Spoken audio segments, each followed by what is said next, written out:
Hey fellow gamers, Chatty Sisa here. Welcome to the live stream that was supposed to be the June live stream, but it's now in July. On the 4th of July, I would say hi to my American friends. Hopefully you are still alive and not yet too drunk from the festivities. I guess you have a few hours less, so I do hope that you have a great day today. And to the rest of all of you, I'm happy to see you here, and I do hope that this live stream will work a little bit better than the last one. So the last one, in case you have been here, you might know that the last one was not really great. It was buffering a lot, and I was wondering what's causing this. So I did switch providers, and I did have to now change a lot of the settings because I was still working with the old settings, the previous ones, which were fine for the previous streams, but obviously no longer anymore for the May stream, so I did change a lot. On this spot, I would like to mention as well, I did have some technical difficulties since yesterday with setting up this stream as well, so why not? Because all of the apps have been updating, including Windows and OBS and whatever you can imagine. Camera was not working, connection was not working. So I did try to fix the connection now again, because it was again broken between YouTube and OBS, unfortunately. So I do hope that you can see me, although I'm not sure if I will be able to see the chat. I do have it here. I have a chat window here, but I will probably have to check when you start to write and switch the screens, whether you are actually writing something, because currently it's empty, and I will have to switch to YouTube to see if it's working. So don't mind me if I'm a little bit delayed with my responses. There's also a small time lag since the moment when you type until it appears actually for me on the screen. So please be patient. If you're asking me something, it might take a little bit to answer. And as you can see, it's quite hot here, so it's wonderfully hot. I'm actually happy about it. The weather's great. And it's more hot because I do have, the ring light here and all the lights around me on, and that generates quite a nice bit of heat as well. So don't mind me if I'm sweating a little bit. It's summer, hey. Okay, I do have prepared some stuff, but before we start, please let me know if, again, you see some buffering, or there is an issue with the audio or the video or whatever. Please let me know. I will probably not be able to change that much in the settings during the ongoing live stream, unless it's getting really bad, then I would stop and restart probably. But at least it will give me a hint of what's still not working, and I could then try to fix it for the next time in the meantime. So that's from my side here. Good. Again, as I said, we do have a couple of topics. We have Dawnwalker, you have probably seen it. On that spot, I would like to mention, because some of you might be surprised why I'm actually looking into the game when I said I will not. I said I will not promote it on my channel, so I will not make separate vids. For now, I still keep that because I'm not sure, let's say, if that issue that happened way back when was actually fixed. I'm no longer on the Discord server. I have decided not to be there anymore, so I think that's the best. There is an unofficial Discord server where there are quite a few people who left the official one, and I think the community there is, let's say, more lively and more friendly and more open, and we have really a lot of good discussions. So regarding Dawnwalker, I was watching that gameplay that they were showing on the 21st of June, and I then had in the unofficial Discord server a good discussion also with some of the other people. We had a voice chat and it was really fun. So I will be linking the Discord server, or maybe I will be just keeping my let's say, communication channels open for you to reach out to me if you would like to be added to the Discord server. I'm not sure if the others would, let's say, be happy if I would just give out that link as it is. I would need to check back with them because we would like to, let's say, avoid a similar or same situation as we had with the official Discord server, even though this one is unofficial. But yeah, still. So let's say people are a bit more careful now. But if the interest is there, please let me know in the comment section and I will reach out to you and then we can connect on the server. I'd be happy to do that.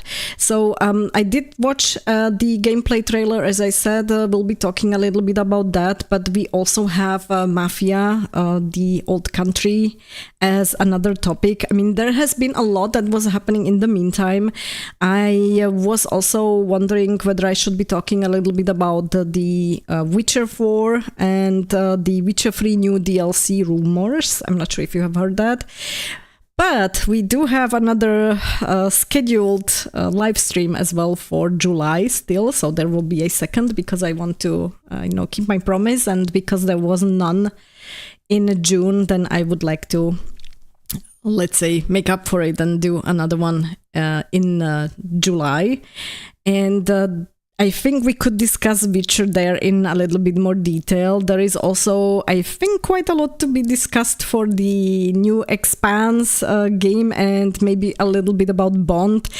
I'm not sure if you have noticed, but I did make 2 vids for this week. One was for the Bond 007 first slide, or 007. Sorry, that's my non-English speaker here. First thing that comes to my mind is 0, so 007. And I did make a vid on Tuesday. There are some new information, so it might be interesting for you to check out in the meantime, and then let's talk on the next stream about it.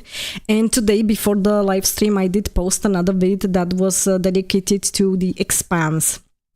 And we do have some more information there as well, a little bit of what's going to be in the game, some more background, and it will be, I'm sure, also an interesting discussion. So let's do that for the next live stream. That's a little bit of a, promo for the next live stream then. And then, of course, if something happens in the meantime, which I'm sure it will, especially for Mafia, which I'm going to talk about now, we will be able to add also more topics. So let me quickly just have a look into YouTube if I can see some chats there, because I'm not sure if I'm missing them here currently. Like I said, I had really huge problems to connect OBS and YouTube. So let me just quickly switch and see if there is something actually going on the stream. Let me just open it up. I have to actually open it like a viewer, which is crap. And let me see. And I can see the live stream, at least on my channel. That's a big plus. And let me see if we can see the chat.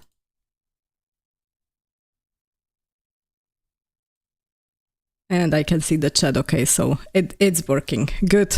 Okay. That's okay.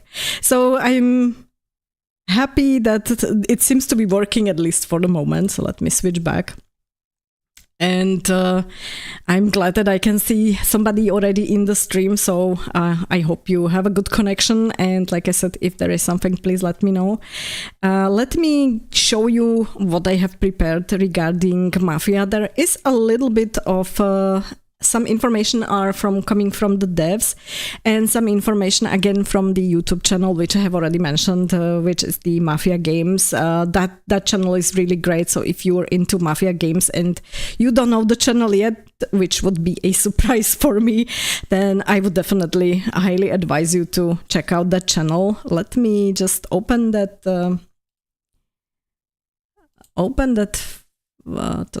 window. Okay, that's where we are. And let me start with maybe this one. Good. And let me switch the scenes.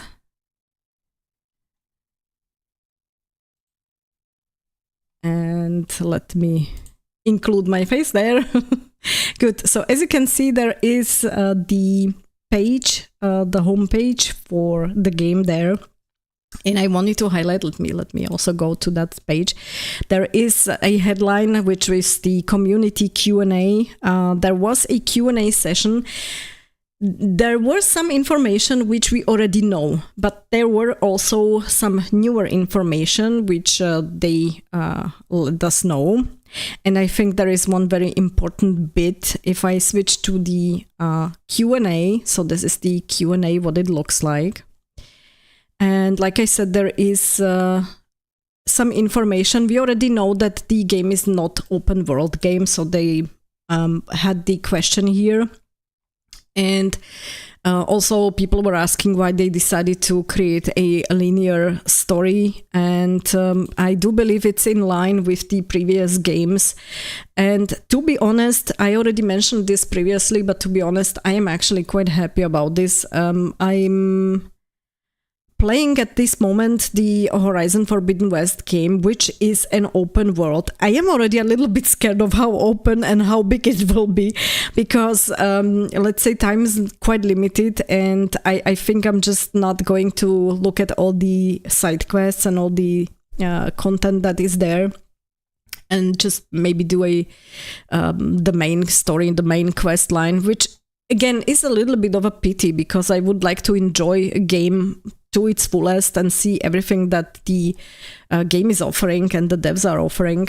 And it's pretty hard to do these days in an open world game. It's just taking too much time. So I'm going to have the feeling that I'm missing out on something. And that's where I see the positive of a linear story game, because you have a predefined path. I know that not everyone likes that. People do like, let's say, some middle ground, I think, where you can explore to a certain extent, but not have like too much filler content within a open world game. So linear might be a disappointment for some people. For me, I will have to be honest, I'm currently really happy to see that this is a linear game, because I know exactly what to expect, and maybe I can replay the game with different decisions, or with different, in a different way how to approach certain tasks or quests. But at least I know that the story will be contained in a manageable time, not something that will take 200 plus hours like it was with Andromeda. So this is actually something that makes me happy, to be honest, but this is not something new, so we already knew that. Then they are discussing also the combat mechanics. We have seen those in the snippets of the gameplay that they have shown us so far. So there were guns, there were knives, some hand-to-hand combat, if I'm not mistaken. So there's all sorts of combat types. I think this will be very interesting. I'm pretty sure I will have a problem with those knives. So yeah, I'm looking forward actually in a, like, it will be fun definitely for me. And then what I really like here, and they are mentioning it here as well, it's a more deliberate use of cover, careful resource management, and knowing how to make every single shot count. I think I'm going to run out of ammo. But yeah, it will get at least more fun for me. So this is again something that we have already seen from the trailers. And I like this as well. Do I need to play the previous Mafia games to understand Mafia, the old country? And there's a clear answer, no. Again, we do know why, because this story is actually like the prequel. It's set before the other games. So that's why I also decided that I will play this game first, and then I will play the other games. I haven't played those yet, but I did buy them in the meantime, so I was pretty happy to get them as a big package together. And when I finish this one, I will be definitely playing the other ones as well to get, the full story and the full complete franchise impression, I would say. So that's the good thing, that you don't jump into, let's say, the middle of a story, or you don't you're not dealing with characters which have been, let's say, pre-established in other games before, I kind of like it. So for me, it's really great to see that. They are comparing the protagonist to other protagonists, so I do guess that those guys are from the next games. I don't know, but I'm looking forward then. And I do like as well here, I mean, there were people who were asking whether it's online or multiplayer mode, and they clearly are saying they are focused on delivering a cinematic single-player story experience. Again, this is something that really makes me happy. I'm not really fond of multiplayer or being online all the time. I really like my single player games, so I'm one of the people here that will be very happy about the setting. I'm aware that probably not everyone, but yeah.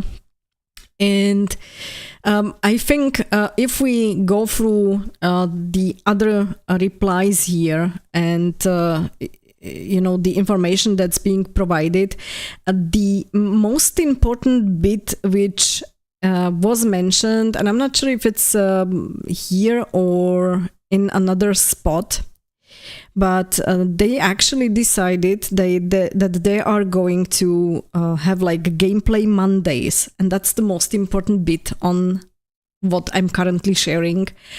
Every Monday, starting with this next coming Monday, so that will be, July 7th, they will start on their channel to show more of the gameplay.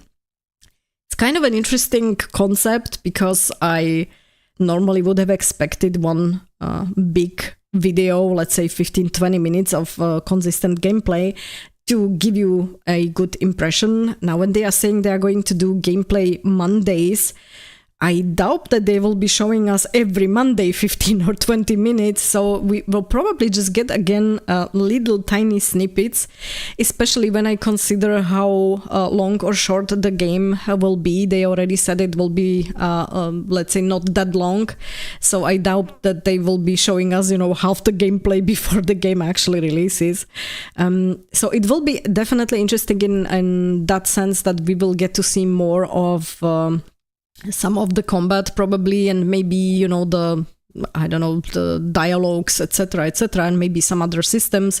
Inventory would be interesting for me to see how that will be handled, because I don't know the previous or other Mafia games, so I'm not sure how that works. And then how much you can work with the combat from a tactical perspective, so how much you can, block, parry, etc., and what time limit do you have. I guess I'm going to die quite a lot. So this will be interesting for me to see in the gameplay. But like I said, probably they will be just showing us little snippets, and I'm not sure if I think it was also mentioned by the YouTube channel Mafia Games, so that's the that's the channel that I was mentioning, and also there are a couple of others which have good videos.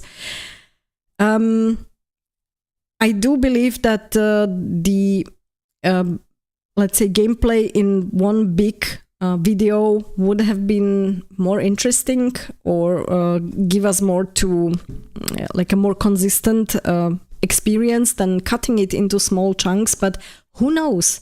We'll see this Monday, so that's in advance for you some information that the coming Monday, and then every next Monday until August the 8th, you can see it here, the August 8th is the release date, so until then we will get these little bits and pieces of the gameplay.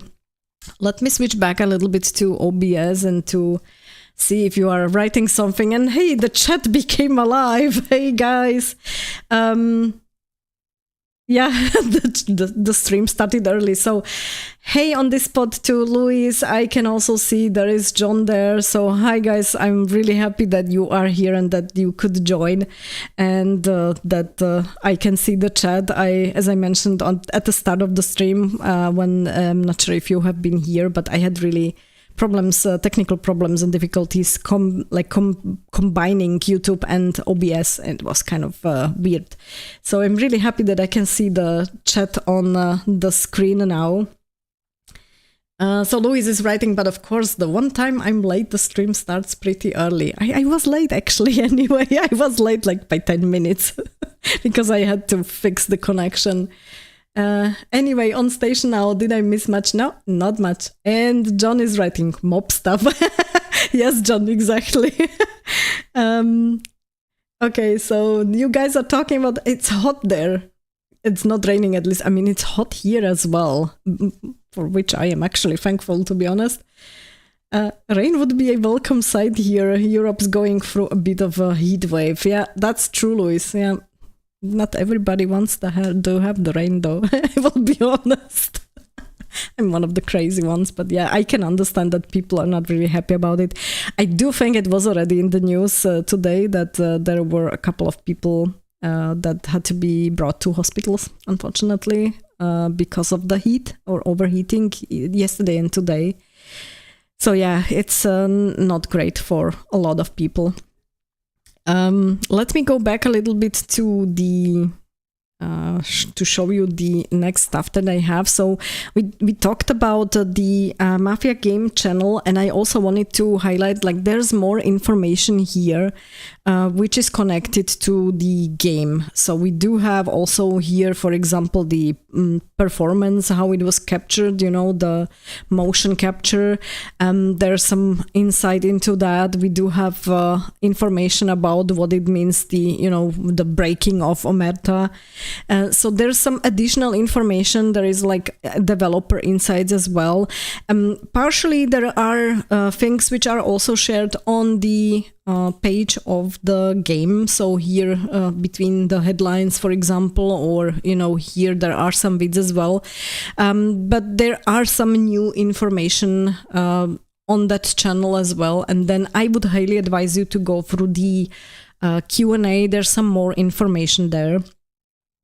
From my side, as I said, I'm really looking forward to this. Especially for the next upcoming Monday, when I will see the next part of the gameplay. So I do hope that you are looking forward to. And then definitely when the game is out, as I said, I will be playing it on this channel. So that's something to look forward to. And what else do we have here? There is another article that was done by Game Rant, and for whatever reason they are comparing the old country to Red Dead. I do believe because of the hype currently that's going on, I would say, but otherwise I was a little bit surprised of why they would consider Red Dead something that is comparable, because those are two very different types of games, I would say. But if you read through the article, there's actually some more information, and I would understand a little bit. It makes a little bit more sense what they are mentioning there. But I do believe that here is also the mention about the Mondays, that we will get the gameplay on Mondays. And there is also more information again about the game, but they also talk about Grand Theft Auto, as you can see, etc.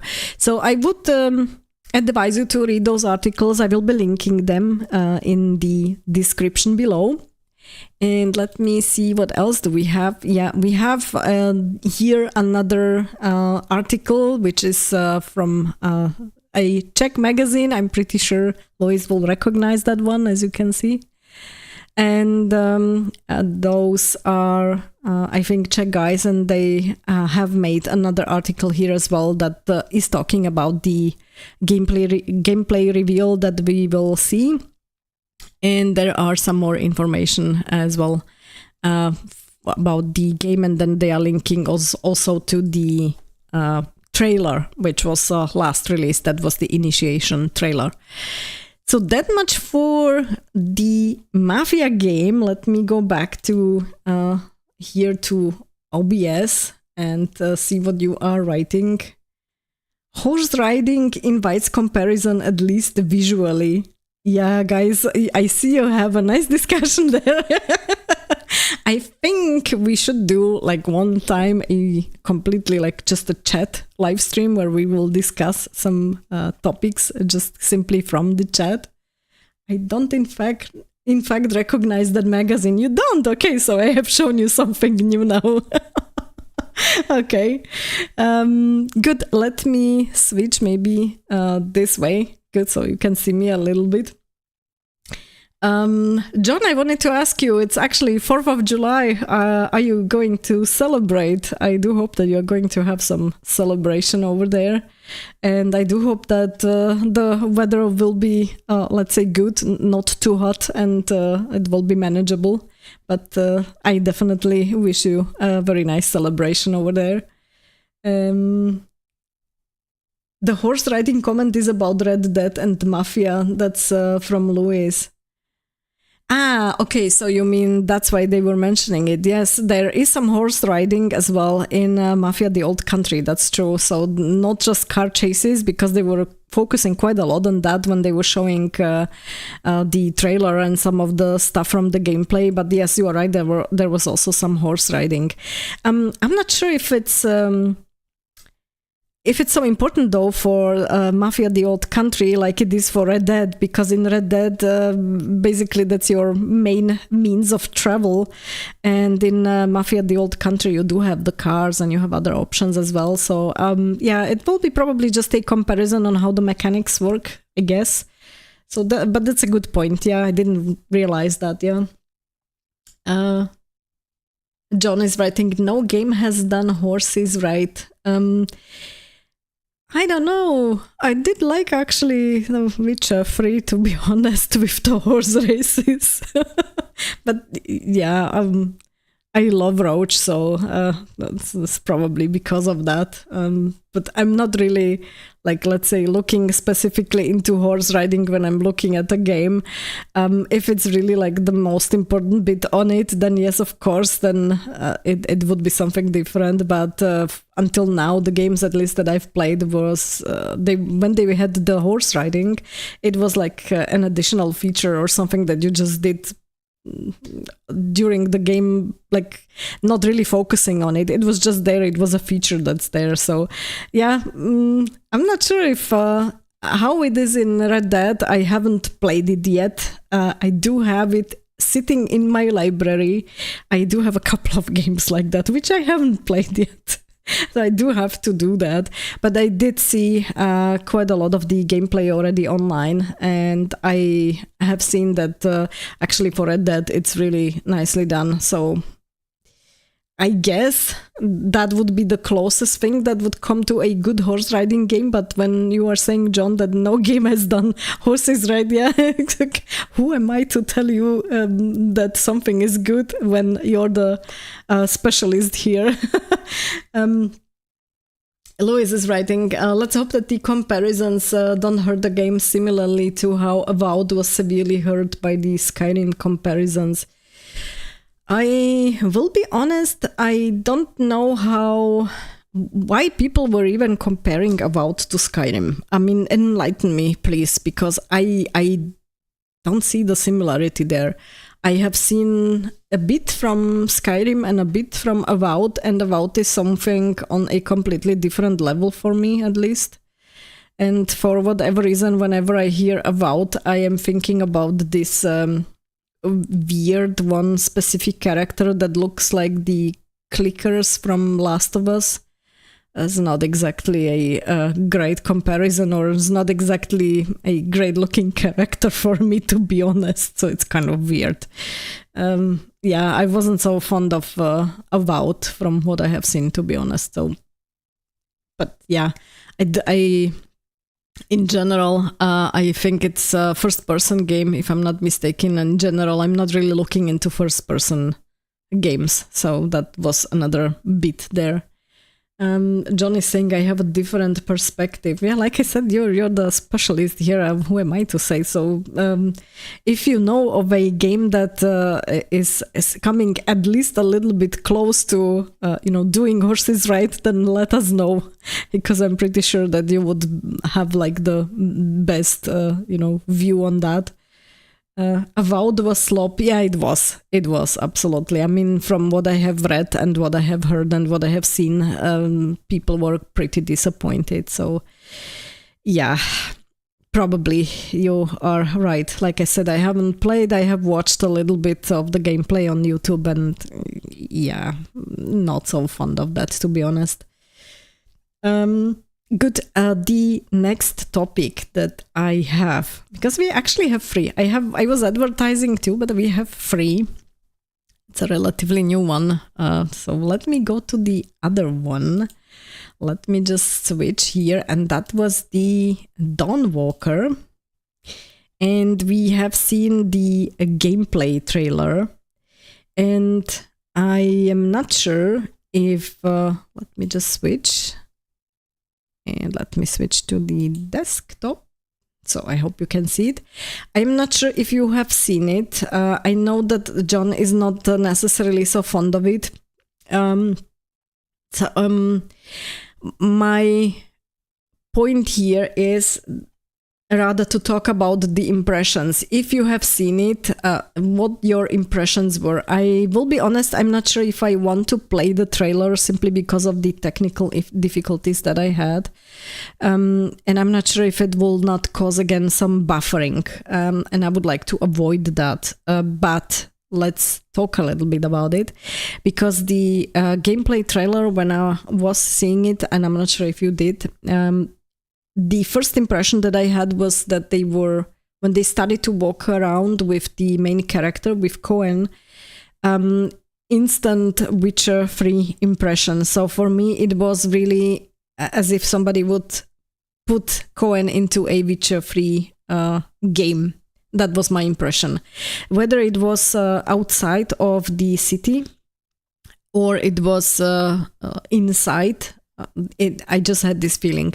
Outside, it was because of how the, I would say, how the nature and the surrounding area was done.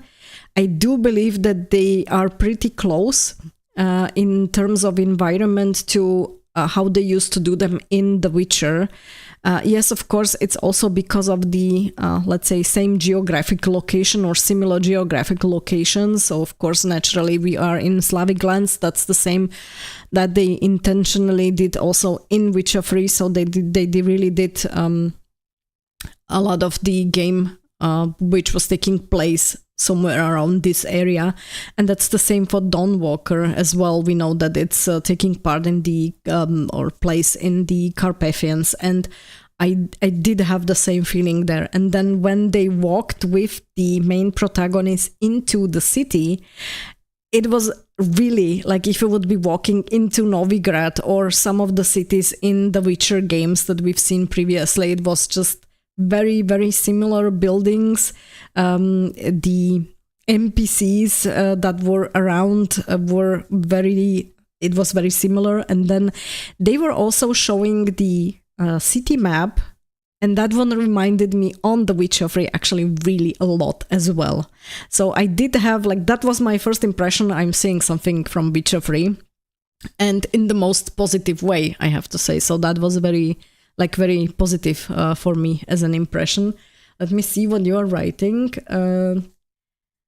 Louis is writing, the Pillars games are otherwise great. Oh yeah, I skipped one thing. So you are writing, the game was badly marketed and experimental in a bad way. We are talking about Avowed. If they had kept it isometric, it would have worked well enough. Yeah, but I think they were maybe not so fond of leaving it isometric because they wanted to, let's say, gain more players. I think that was the original intention. Not sure, but that's my guess. And not all of the players do like isometric view, so probably that's why they switched, and that's why they tried to do it in a different way. I'll go in the timeout corner during Bloodsucker, and that's from John. No worries, John. I'm not going to show the trailer. And Louise is writing, the Skyrim comparisons are largely erroneous, but there were 1 or 2 game articles early in the development that wrote about it as a Skyrim killer. Okay, yeah, that's quite a bold statement. Let me put it that way. Having spent a lot of time playing PoE Deathfire, I now feel pretty bad for Obsidian because they caught the same amount of hate as BioWare, while their games have been extremely solid up to then. Yeah, as I say, bad experiment. That's the problem. That's what I don't really understand on some of these studios. You have like a, let's say, recipe for a good working game. You have your audience, your existing audience, and if you have made the previous games all in an isometric view, why switch? Yes, you're trying to gain new audience, but you are very probably going to lose a portion of your old one. And you have a certain, like I said, recipe, certain characteristics that your games usually have and for which they are known.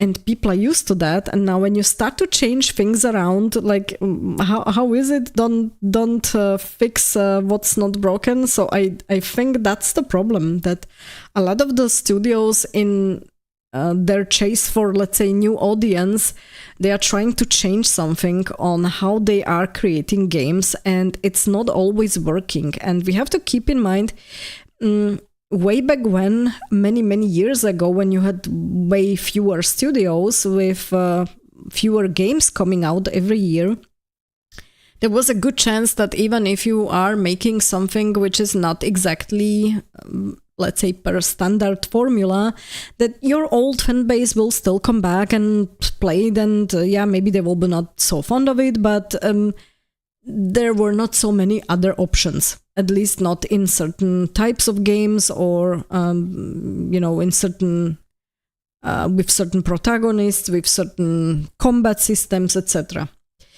Now the games that are coming out, if you look at how many games are coming out every year, it's like thousands, if we are including, of course, all the smaller studios and the indie game devs, etc. It's crazy. So there's such a vast amount of games that's coming out that if you are not really, let's say, sticking to that recipe, and you are not keeping your older audience or your existing fan base, they will just move to a different game, because there's such a vast amount of games that currently they have on the offer. So I do think that there is something that these studios are forgetting, that they should, if they want to add some new audience, they should at least like try to add something to the existing recipe, but not change it completely. And I think that was the problem probably here as well. Yeah, as I said, but the experiment, okay, you said, and mind you, I get that the hate they got was due to terrible PR. And John is saying, no, the game earned the negatives. Yeah, like I said, I wasn't exactly following up on that one, but I do believe that it has something to do as well with what you're mentioning and with what I said, that they are changing something on the existing game systems, or how they used to do them, and it's not going to fit everyone. Yeah. Yeah, Louise is just saying that Obsidian mucked up the response. Yeah, that was another thing. And I think that's, again, something that's the problem these days with the social media.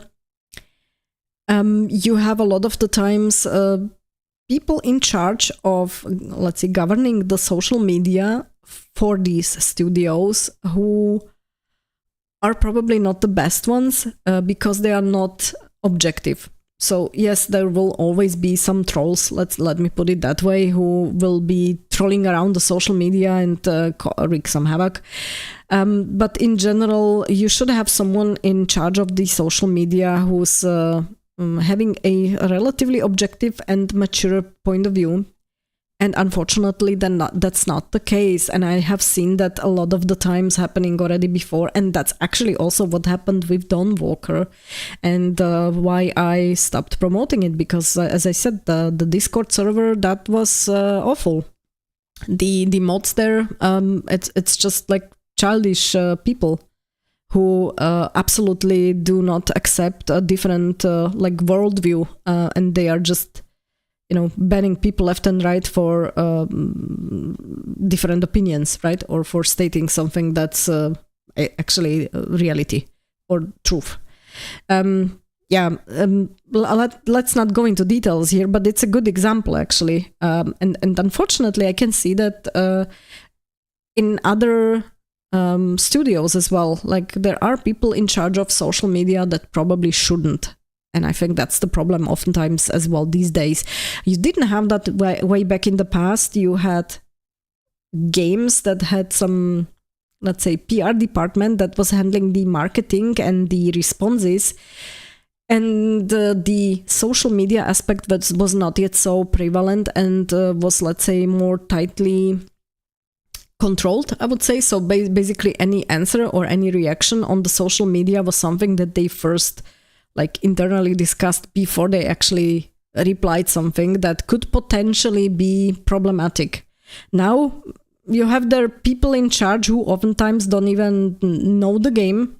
They are just from some third-party companies. They don't actually really say, they don't really care that if what they say is going to cause some uproar. And then, of course, we see the bad reactions and the bad handling of the social media for established studios and for games that maybe the people were looking forward to. So I guess that's something that we have to keep in mind too. Louis is writing, yeah, sorry about the derail. Let's let sleeping Avowed the dogs lie.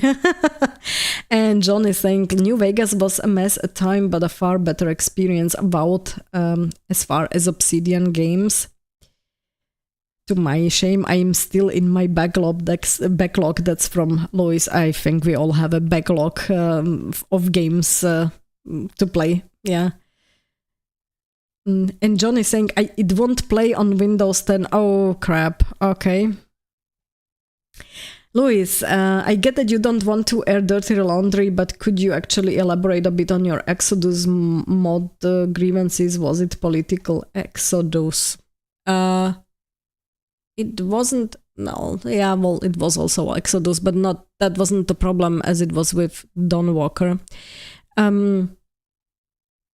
With Exodus, let's just say there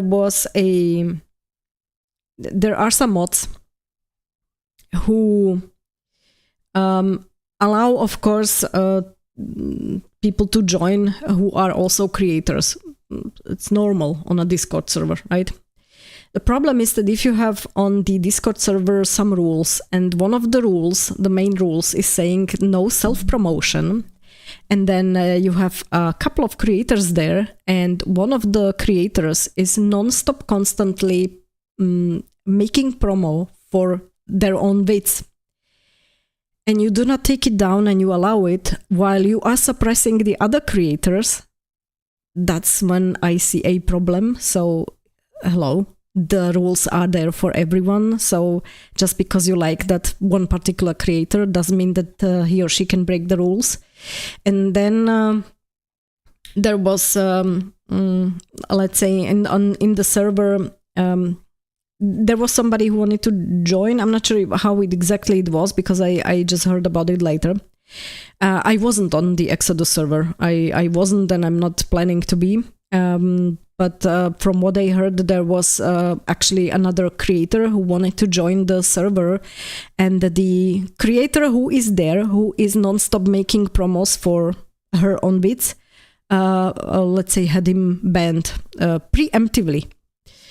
Because the creator that wanted to join is, of course, not non-stop positive and doesn't exude this toxic positivity. Let me put it that way. And actually had something to say previously in the past also about this female content creator who is non-stop promoting her own bits on the Exodus server. And yeah, there was a lot of there was more in the background, but again, I wasn't there on the server. I have seen, let's say, the fallout of it, and because I know, let's say, the shady stuff that the female creator is doing that's on the Exodus server and who's like promoting there all the stuff, and the mods are basically allowing her to do whatever she wants. I'm not exactly fond of that creator, and it was just one more of these, let's say, things that she's doing that are negative and also perceived negatively by many other people. So there have been people in the server who are also on other servers where I am, and they were talking about it there. So it just confirmed to me what I have experienced in the past few years. So that was Exodus. As I said, it might be more interesting to talk about it with somebody else. Snackish might be actually not bad. She was a little bit involved, not in a bad way.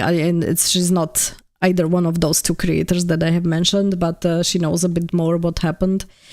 And then I have a bigger beef with Dawnwalker because this is a studio that is basically, it was founded by people who have left CDPR for various reasons, and I do believe one of them was because CDPR is currently, let's say, in a place where they are implying, or what I heard from, they are trying to impose on their own employees certain values, which are not necessarily everyone's values, and not everybody is the same opinion. There must have been a ton of other things as well. We don't see that, we don't know that. I wasn't there, so who am I to say that? But at least that's the impression from what we heard and from what the devs have mentioned a little bit in some of the, let's say, interviews and some of the other stuff. So there's a bunch of people that have left, made a new studio, wanted some creative freedom and wanted to create a game based on how they see their world, which they have created, and not having to listen to somebody dictate to them what they can and cannot have in the game. And I think with this mindset, people were looking forward to the game because it would be, let's say, something fresh and new where you don't see non-stop one and the same thing pushed as it was in the previous past in other games. And then they made the Discord server, and from the start it was a very friendly Discord server. People were talking about all sorts of things, and it was handled directly, I believe, by one person from the studio, from Rebel Wolves. And there were all sorts of people in the server, oftentimes with very different opinions, but it was still a normal discussion that the people had there. They were able to talk openly about all sorts of things, even if they didn't necessarily agree. And then new mods came in. And I will be direct now. New mods that had trans flags in their bios and who started to ban people for saying there are only two genders.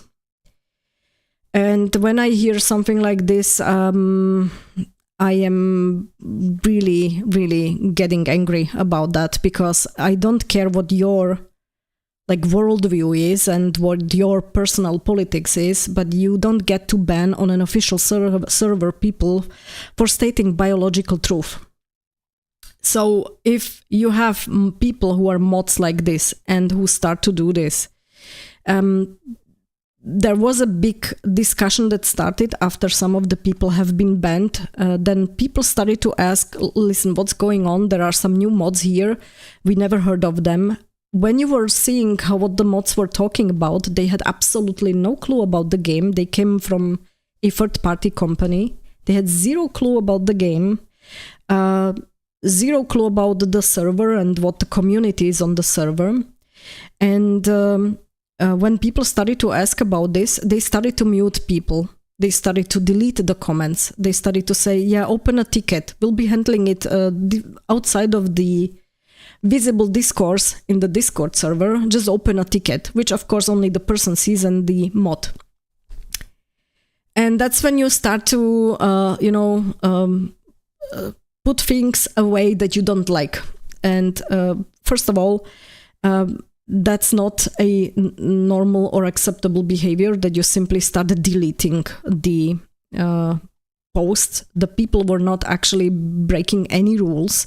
They were simply asking, like, what's going on? Can you please tell us?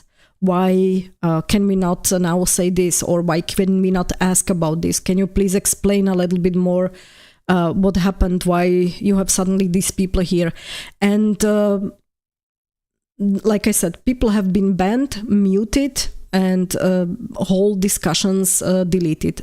Actually, it happened to me too, and I was only posting a question. I was just asking, like, I was saying, look, why are you muting people or deleting conversations? We are just asking normal questions, the same way as you hear me now talking.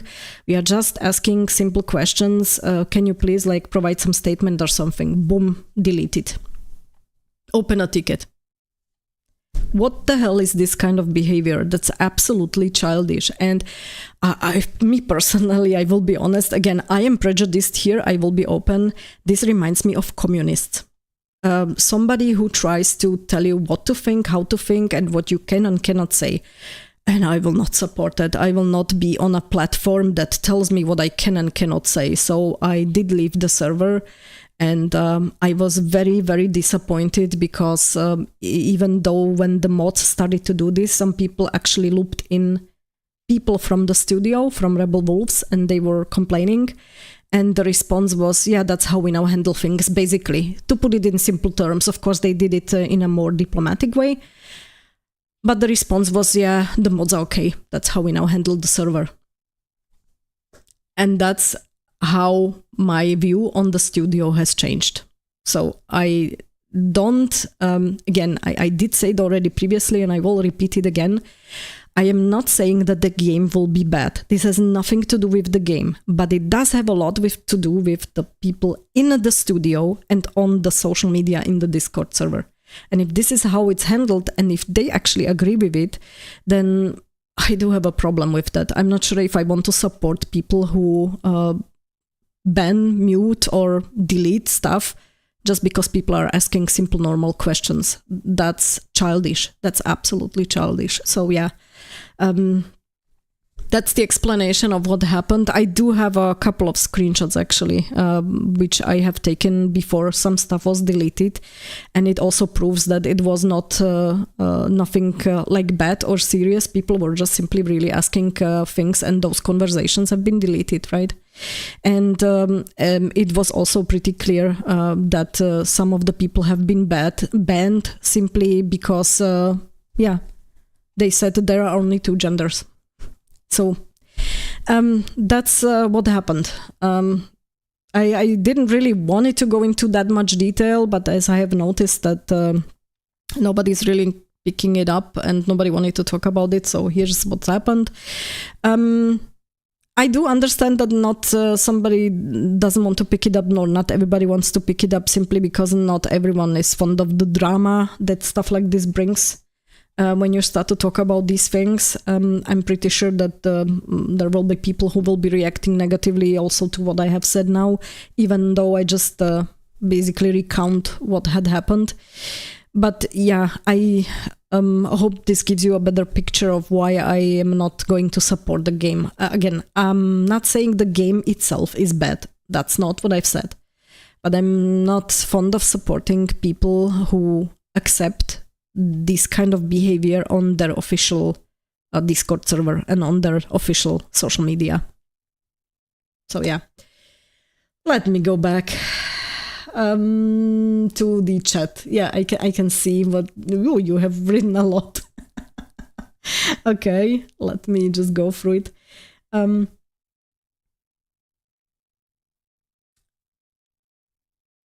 Yeah, Louise is saying, yeah, the one where you said you would no longer promote it, so Dawnwalker, now you know. So it's a case of frog-mouse wars, as the saying goes here, žabomyšie vojny. Yes, exactly. So it's it's kind of a little detail, and normally people wouldn't even like bother with this stuff, right? So it's not something that I would really be bothered by if it would be like one small incident and then everything would be fine. But it is absolutely clear that it was not just one small little incident, and then that the official Discord server has basically become a toxic cesspool with childish people running it, who are not mature enough to be able to accept the different opinions and biological reality, unfortunately. So yeah. And John is saying Spell and Shield got the ban. Yeah, I don't want to name any names, so if you want to talk about it more, okay, it's fine, please go ahead, but I just don't want to talk about other creators here.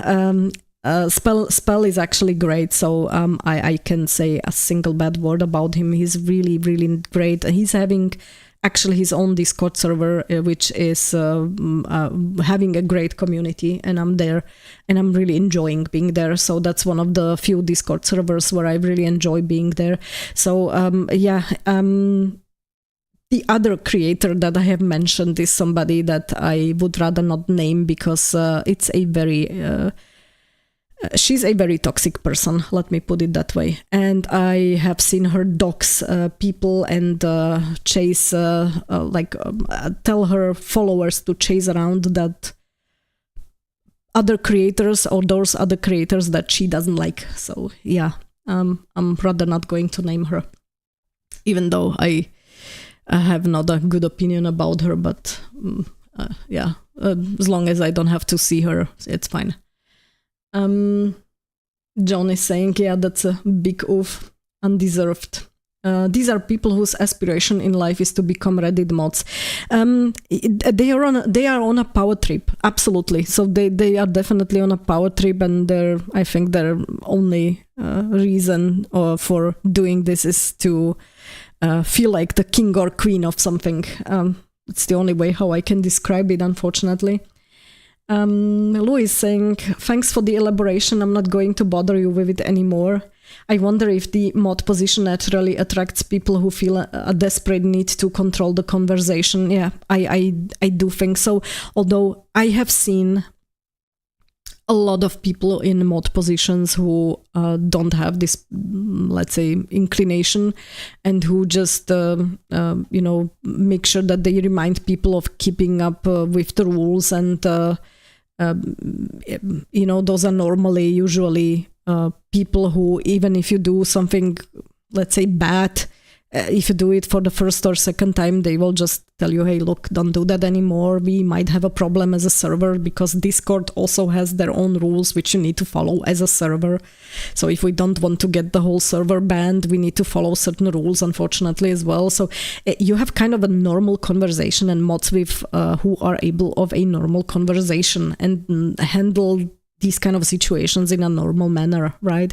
Of course, there will be from time to time some trolls whom you need to ban. That happens all the time, right? But as long as it's not, let's say, one-sided, or as long as it's clearly not somebody on a power trip, it's absolutely understandable. The mod is there to, let's say, make sure that the server is keeping up with the rules and doesn't get banned, etc. Sorry. I have to drink something. So there are great mods as well. Like I said, the Spell has his own server. There are great mods there.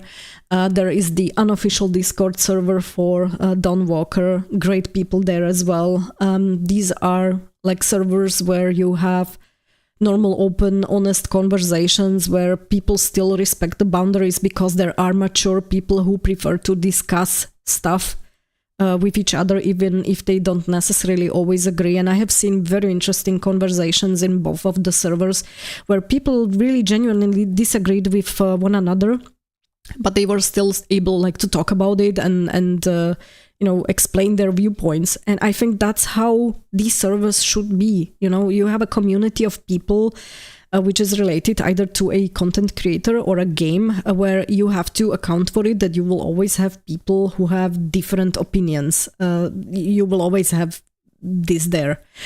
It's how you handle this. And that's why I'm mentioning these servers. There are just a few where it's actually a pleasure to being there because those are handled normally. But yes, then you have servers like the official Dawnwalker Discord or the Exodus Discord, and it's just, yeah, not something where I would like to be honest. Yeah. John is saying we know who she is. Yeah, I think, yeah, it's been discussed already a couple of times elsewhere too. I think the reputation of that lady is already known, which I think it's a shame. I will be honest, I do believe that she has good wits in terms of the content that she's making, and I always liked her bits actually. But this is one of the cases where I do clearly separate the art from the artist, to put it that way, or the content created from the content.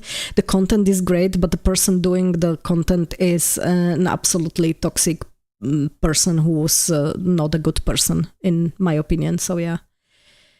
And Louis is saying, yeah, to basically force their opinions on people. Yeah. By the way, on this spot, I would just like to ask you guys, can you please tell me if you see the video and the audio without issues? Do we have any buffering problems, or did I actually manage to fix it? If you could let me know, it would be great, because I wasn't so sure, to be honest. I had to change a lot on the settings for this live stream, and I still had some technical issues. So if you can tell me if you see me and hear me, it would be nice.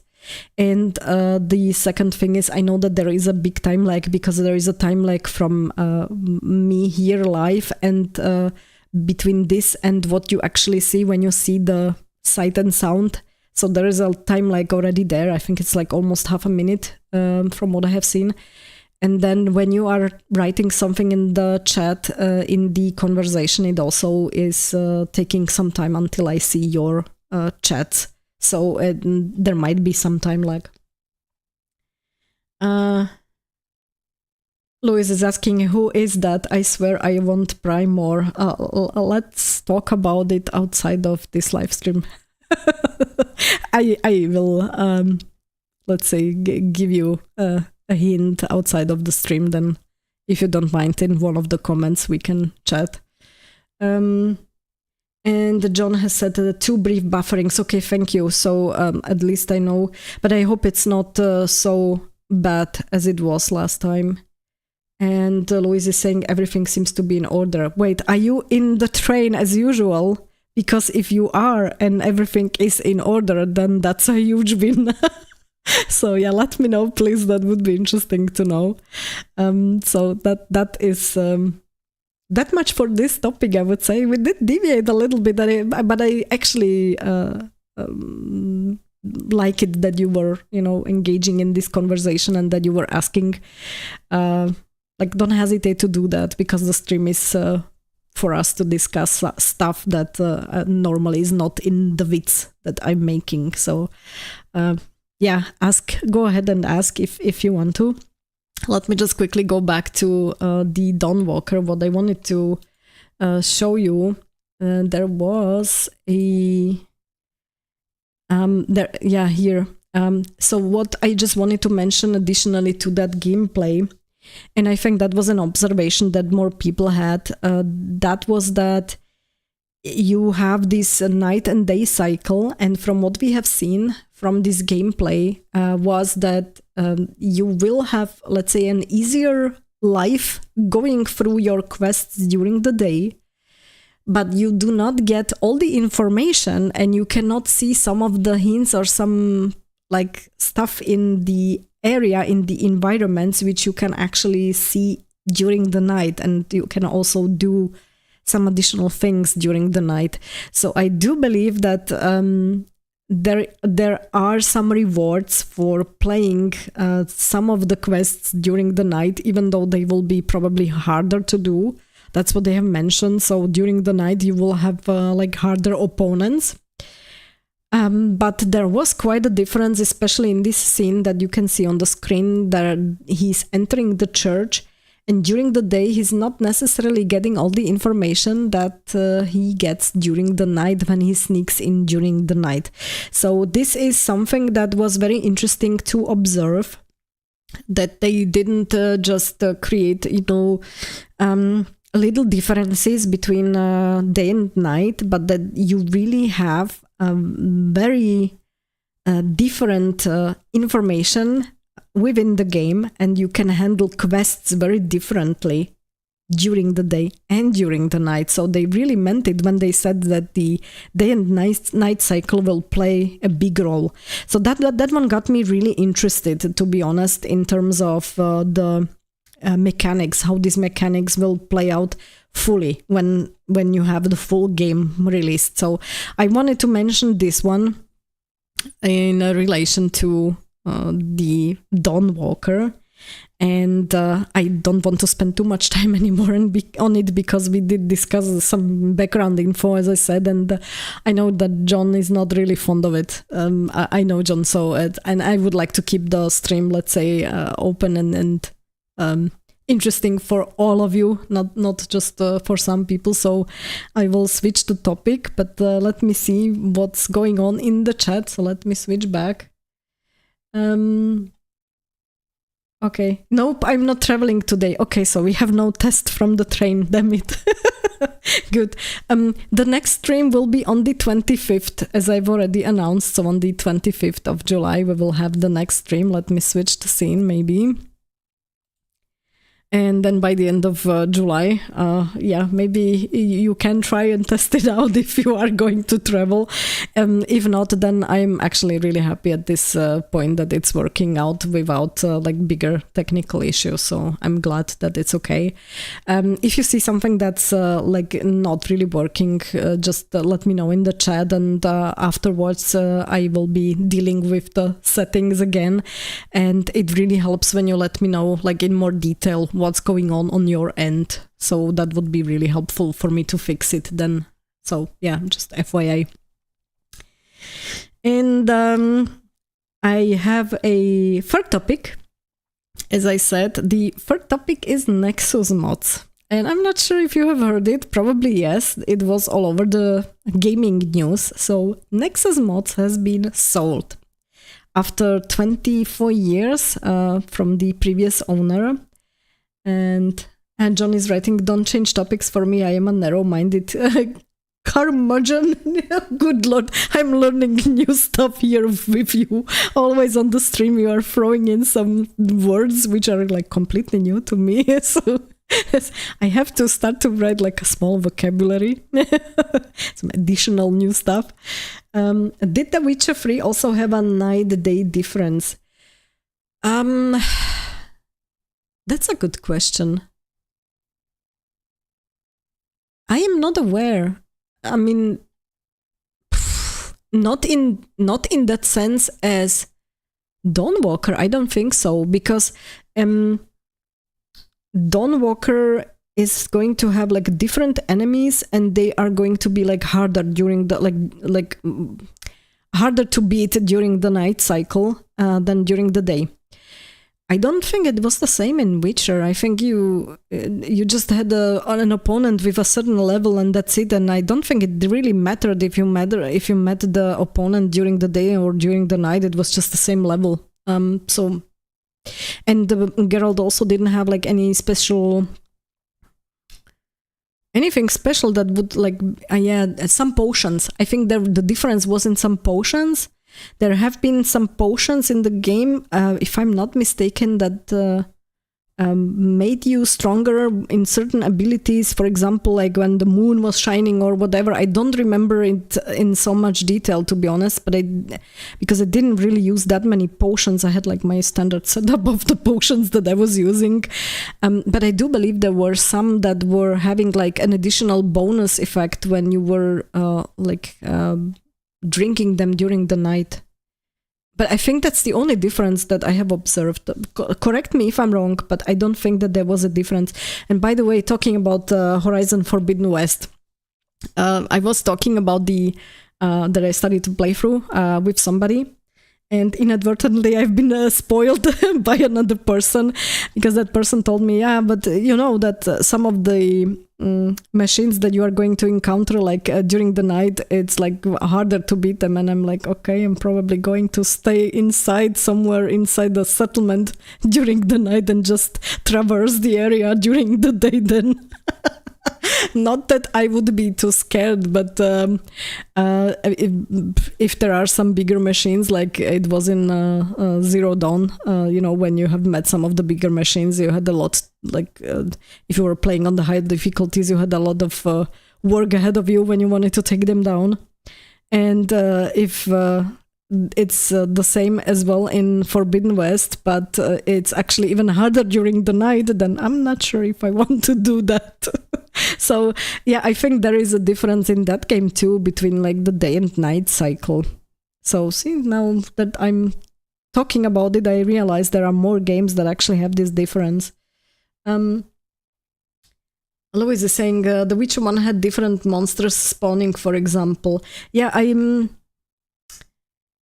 I think you can still meet the same monsters, but they are just like more rare during the day than during the night, and the other way around. So sometimes you are not really meeting them, but it's still the same monsters. I don't know. I haven't noticed that, to be honest, but correct me if I'm wrong. As I said, I was never really paying attention to that, like whether there is a difference between the day and the night cycle, because usually, at least at the end when I was replaying the game for the XYZ time, I meditated throughout the night, and I didn't really enjoy walking around during the night because it was too dark, and I was enjoying to walk around in beautiful setting during the day, you know, we're having sunshine.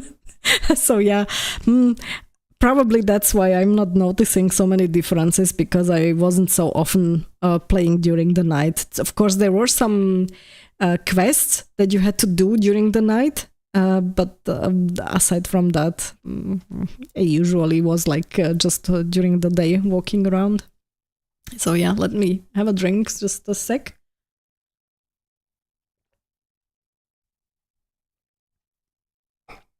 And if you don't mind, I have to clean my nose. So I'm going to turn off the mic for a while, sorry.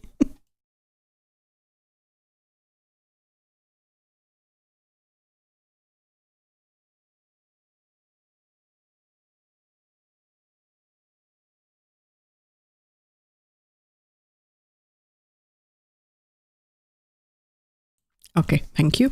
Apologies for the break. I don't want to like completely turn off the camera because it's kind of, I don't know, I don't like it. So yeah, Dragon's Dogma had really nasty stuff at night. What? Let me know what. It would be interesting to know, like, what was the difference when you're saying really nasty stuff at night. Now that I think about it, really, like, there are a couple of games where you can notice the differences.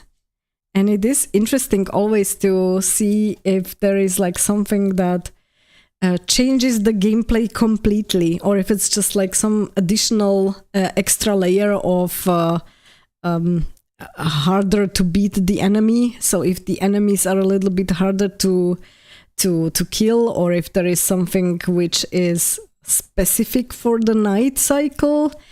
I don't know. I'm like I said, I'm not really aware in that many games, but yeah, I'm pretty sure that some games have been using this. Raves. Ah, okay. Raves. Oh, damn. Yeah, you had, in The Witcher 3, you had also these two types of raids. One was the one that you could always meet during like lunchtime. I don't even know the names anymore. It's been quite some time. That was like this day rave that you could meet, and then you had this one which was only in the night.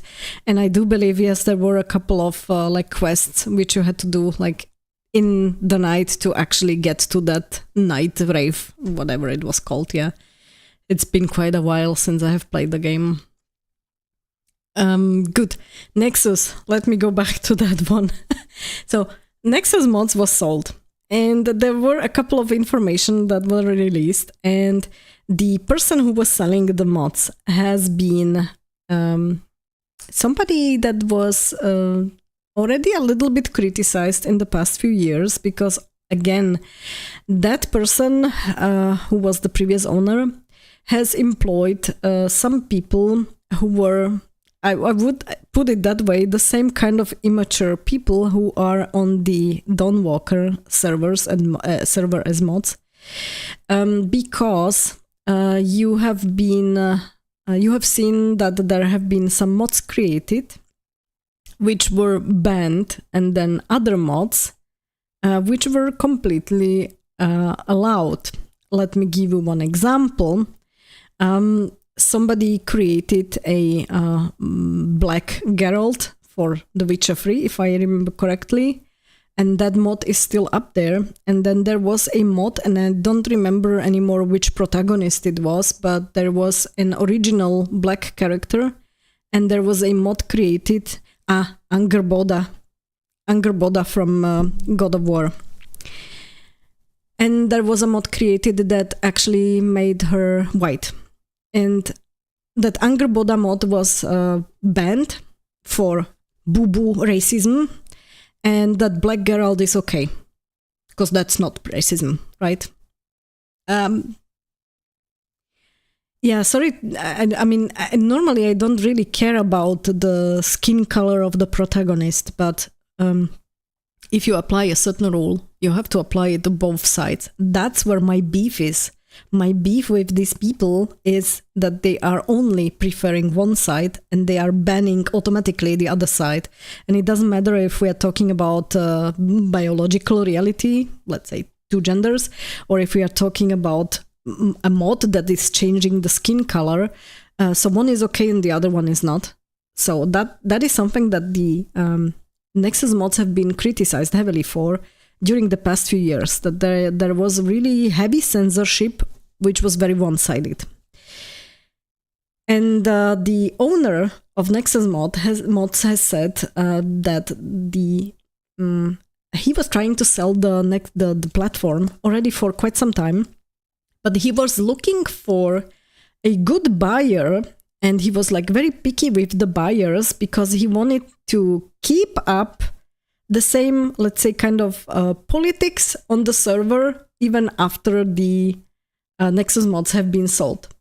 So first, people were happy when they have seen, okay, the Nexus mods have been sold, there might be some change, and finally maybe somebody normal who will not censor completely normal things, and on the other hand allow something which is... And no, it's not the case.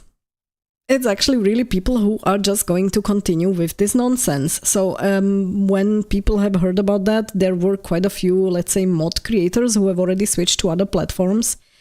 And the next thing that now came up was that the Nexus mods will try to include some kind of age verification for UK and EU based users.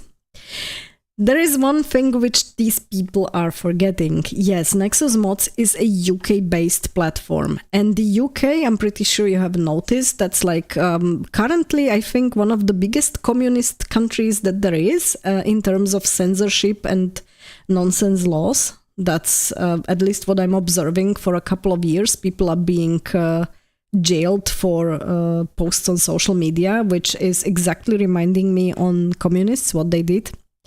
So whenever somebody said an opinion that's not consistent with the ruling party's opinion, then they got sentenced and silenced. That's exactly what's going on in the UK. Now the UK is now making more and more, let's say, censorship laws, and they are trying to limit the freedom of expression, let me put it that way. On one hand, what they are trying to do, and I have to give them that much, they are also now including, let's say, stricter rules for certain, say, child content. And you probably know what I'm talking about, not the nice content. Okay, so they are trying to prohibit that from spreading across platforms, which is also Nexus Mods. So they made some new laws, and I understand that this is a very good thing that they want to do, and I do like understand why they want to limit certain things on the platform, and that's completely fine and should have been done probably a long time ago. On the other hand, UK is no longer part of the EU, and you don't get to tell people from the EU that you have to like maybe ID yourself or something if you want to see adult mods. Why? Because UK is no longer in the EU, and the EU has GDPR. And GDPR means in the end, me as a customer, I get the last say in how and where my data is handled. And you simply are, from an EU point of view, private companies are not allowed for quite some time already to ask you for certain things. One of them is like the ID. Yes, it should be optional. So they always have to give you more options. They can ask you for an ID. If you decide not to provide it, they have to give you other options on basically, let's say, how to verify you. But you're not obliged to do that. And if they would insist on that, they would actually go against the law. So they want to include this age verification. Like I said, on one hand, I understand it's not a bad idea.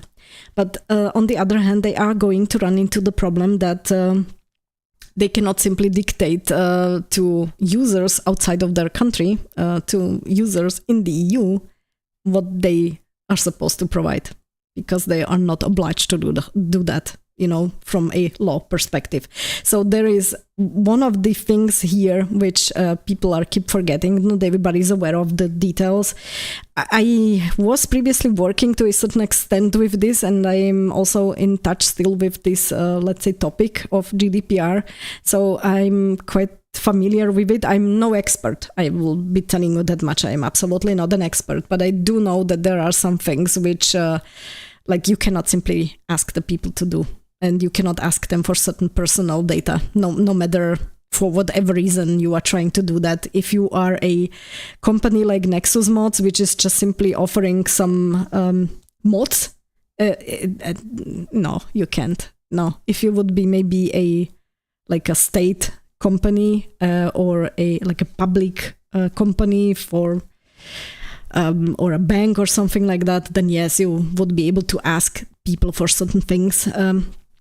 And then you are also obliged to handle the data in a certain way. And I highly doubt you're in a certain way. It usually costs the companies quite a lot. I highly doubt that Nexus will be doing it. So I'm really wondering how they want to implement this age verification.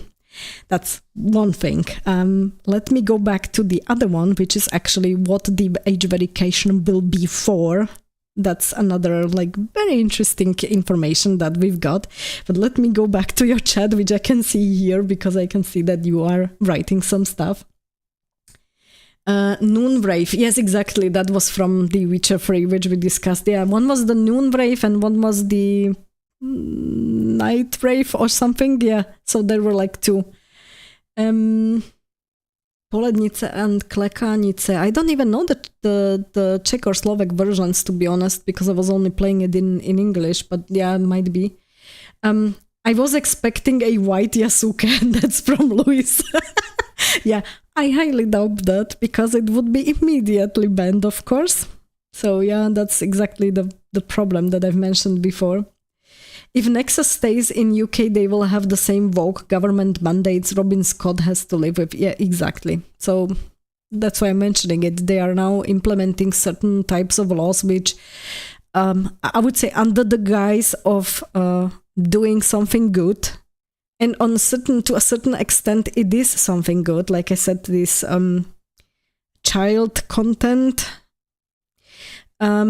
If you want to do something about it, of course you do have to limit certain things, and you have to censor stuff, and you have to really be very careful of who's posting what on your platform. And I'm all for it.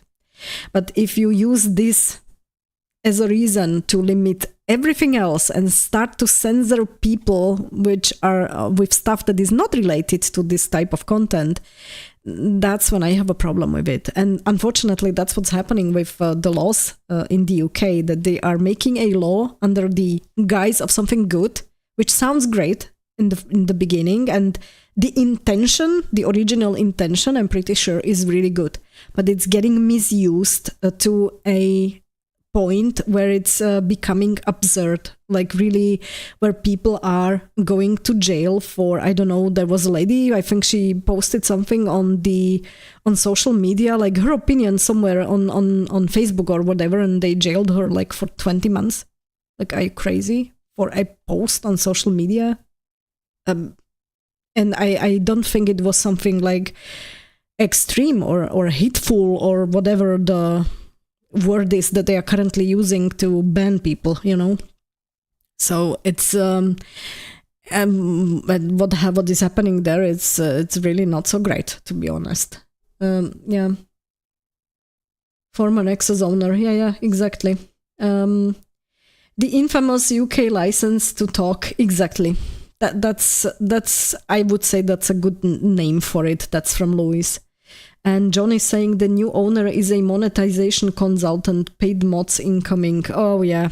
Yeah, I do believe that they will start to monetize some stuff, even though people have been already asking about it and they were like vehemently denying that. I highly doubt that it will stay like this. Maybe there is a time period after the buying process when they have to, apply certain rules, because that's what the previous owner maybe put into a contract, or it was a condition for the sell, who knows. But I think it's only time limited. Normally such stuff can only be time limited, because you cannot forever tell the new owner what to do if you are no longer the owner yourself, right? So you can just limit it as at a certain time period after a sell.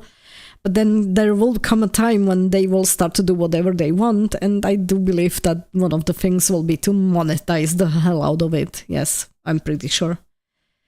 And Louis is saying, John, don't tell me he's Bethesda affiliated. And John is saying worse. What can be worse? That would be a good question. What could be worse? Let me skip to the topic back on what is actually age restricted, because that is one thing that we need to probably discuss a little bit more. Let me share the screen with you.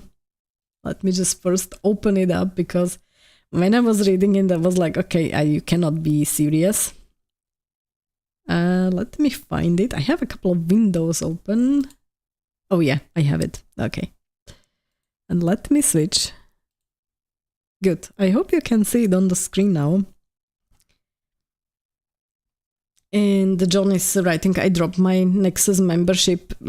I think a lot of the people did recently. And when they heard about, what the new owners are about, and when they have seen, let's say, the red flags. So if you look at the screen, there, let me just also switch here on my side. So categorization and tags. Now, if you want to see anything that's marked as an adult mod, you will have to do this age verification again. I'm wondering how, but let's see what they come up with. I'm really curious about that one. But after you actually are age verified, and let's see what is categorized as adult mods. Some of it is understandable. Yes, that is definitely adult topics and themes. Some of it is not exactly well explained and can have a broad application. And the question is, imagine you will not undergo this age verification and you will say, okay, I don't need to see, I don't know, something which, some mods which are sexualized, okay, or which have certain topics, because you don't want to, fine. So you will not age verify and you will just get the, let's say, not adult mods. What implication does that have on your gaming if you see, for example, the second here, extreme violence? how do you want to define that? Because some of the games are in and of themselves already very violent in terms of what you can do in the game, right? Or I don't know, just let me give you an example. You have Geralt in the Witcher games who's killing some people, and he can basically decapitate them, and you see the head flying away and you see a ton of blood. And there are some mods which are enhancing the blood effects. Are we going to consider those extreme violence? Because the original game in what Geralt is actually already doing, that is decapitating a person, that's already extreme violence if you want to take it this way. So how do you want to define that? Is that mod that's just adding, let's say, more bloody effects? Is it already extreme violence? So some of this stuff is, like I said, understandable. Some of this stuff is a very broad term. And it is, again, for me, just another point where I think that they will be starting to heavily censor stuff. You can see, like I said, extreme violence can be explained in multiple ways. Now, you have pornographic, which is absolutely understandable that you do not want to have certain mods freely available. And you want to limit those to an adult audience. That's fine. Then you have also sexualized.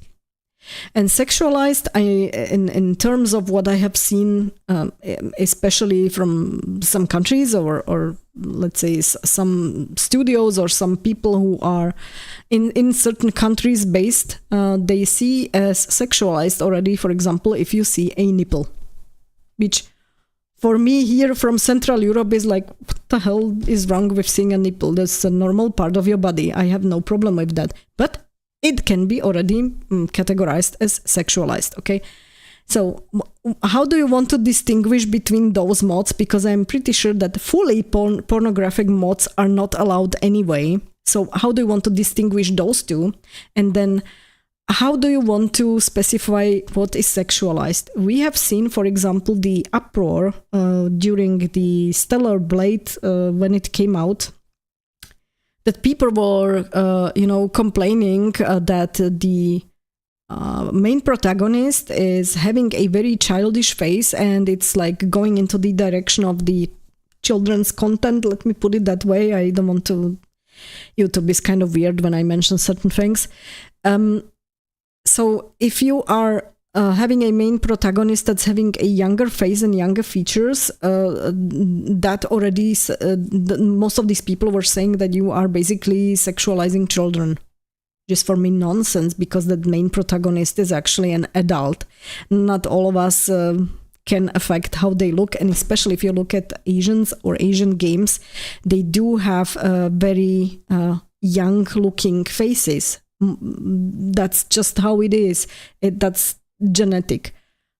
Do you want to then ban mods for Asian games because you are saying they are sexualized? So this is just like, some of these terms here are making me wonder what all do they want to categorize as adult. And then basically what they are going to do is they are going to censor the mods, put them in these categories, and some of those categories are pretty like wide terms, and they will allow them to put a lot of mods into these categories, which will force people to go into ID themselves if they want to see those mods or download those mods. And then you have data of a ton of people who are ID'd for you because of this kind of content, which you consider, let's say, adult. Who's to say that not a year, 2 or 3 later, somebody says this is actually harmful content? And now let's go for all of the people who are actually assigned, who have this adult mods enabled. Like, these are all people who are agreeing with some harmful stuff. But the perspectives can change pretty fast, and this is a very slippery slope. So I don't know what you think about this, but some of these things here, like, I can understand that this would be problematic. Okay. it is a normal part of life, but I understand that you do not want necessarily to have this in a mod. Okay. But depression? Are you serious? Like depression, like any mod that will be tied to the tag depression will be automatically adult mod? Depression. I mean, for me, it's just like absolute nonsense. This doesn't make any sense. This is a normal standard stuff that more and more people are suffering from mental disorders or have mental problems, and we need to talk about this openly if we want to basically tackle the problem and fix it and make sure that we do something, because it's getting more and more and more. Banning these kind of, let's say, words or talking about these topics and making them like adult only and limiting the audience and just hush, let's not talk about it. It's not going to solve the problem that we actually have. So what are you talking about? Body stigma. What do you mean with body stigma? If somebody's fat, they cannot be called fat? Yeah, I'm like, are you serious? Come on. So that's like a normal everyday thing, and I'm not the thinnest person as well. I mean, I'm not obese, but if somebody would tell me, hey, you've gained a bit of weight and you look a little bit more fat than you used to, that's the reality. Come on. I have to acknowledge it. That's true. That people are getting offended by every single little detail is actually shown here, that this is now starting to be categories where it's limited to adults only, and it's just a step away from completely censoring those topics to be openly discussed, and we should discuss those topics, I think. So yeah, let me switch to the chat and let me see what's your take on that. So Louis is writing, just checking, can you see my comments above John's, the UK ones? Yes, I can. At least I could, hopefully. Yeah, you can. The last one I see is the infamous UK license to talk, and then you were talking about the Bethesda affiliation, and that's about it. Yeah, let's review it after the stream, I would say, if there is again something hidden, because for whatever reason YouTube is not happy about certain comments, even though I don't think that there is anything in the comments that would be in any way, shape or form out of the ordinary, but YouTube is kind of weird lately, to be honest. Louis, again, extreme violence, goodbye God of War. And that's what I'm saying, like, how do you want to specify what exactly is meant with that? That's such a broad term. John is saying Carnage perk in NV. What's NV? Okay, I'm out of the loop here. And Louis, I remember idiots like DSP complaining about KCD's bathing ladies wearing skimpy clothes. Jesus Christ. Yeah, for me, it's actually laughable that somebody is going into a bathroom with clothes on.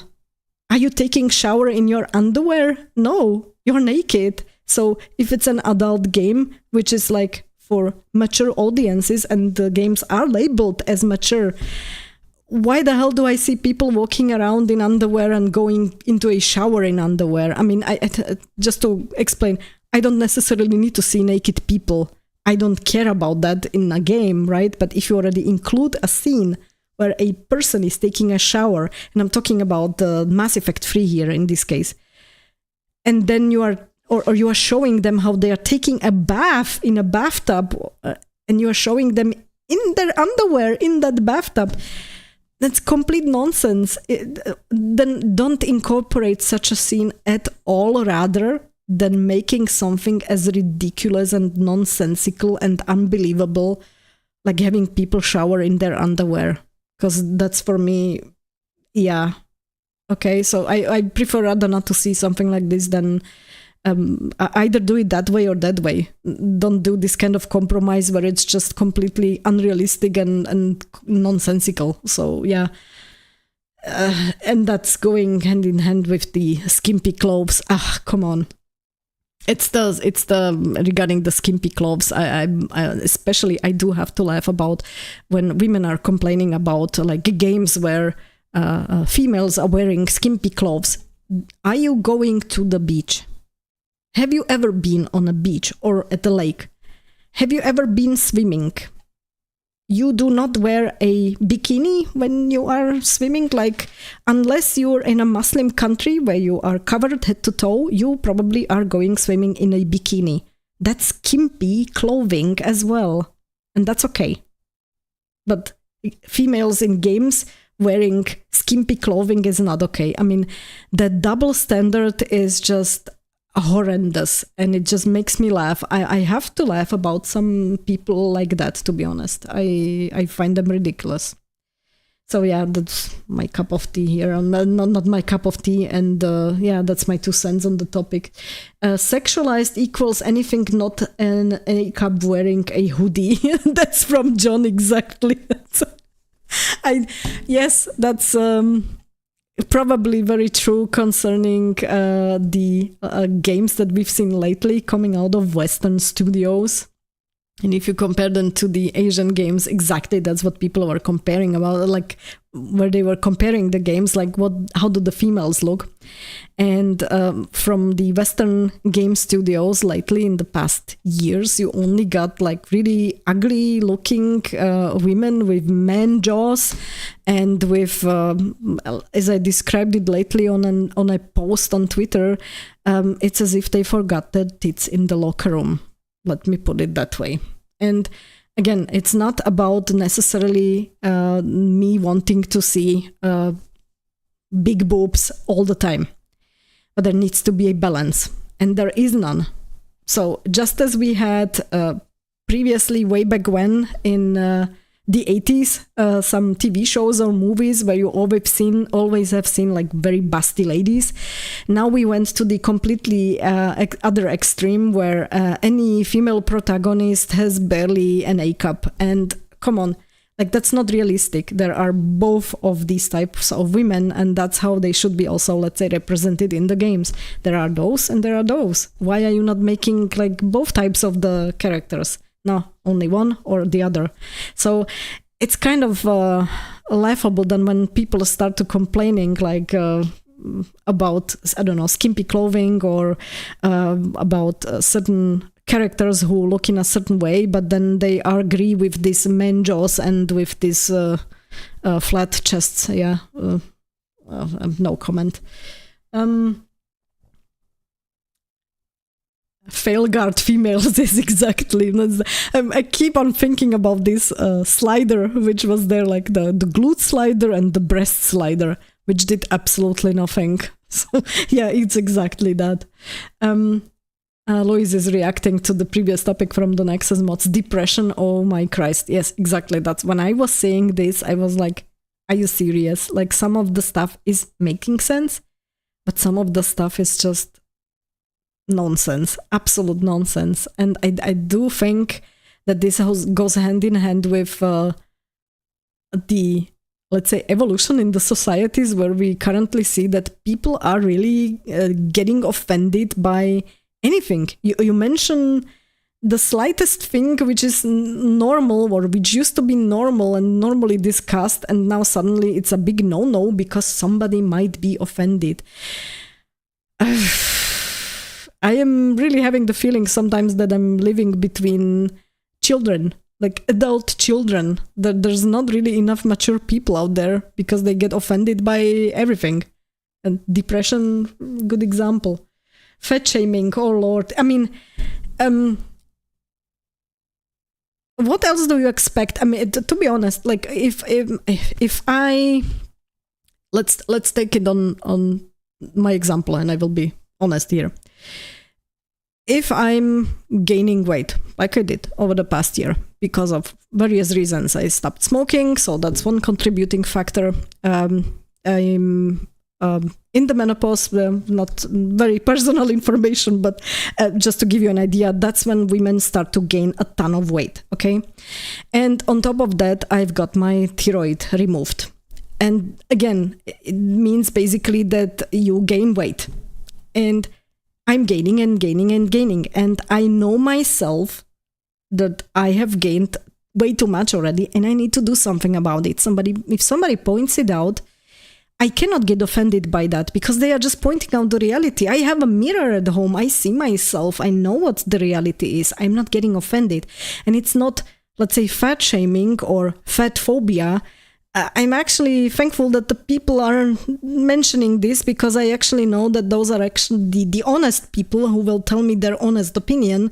And then when they notice something that they are going to tell me, I rather value such people than being offended by them stating the reality. And I guess that's something where, like I said, you have to have a certain mature mindset to acknowledge the reality. And I don't have the feeling that people are acknowledging that. And there is a whole generation of people growing up now who are offended by everything. You cannot tell them anything.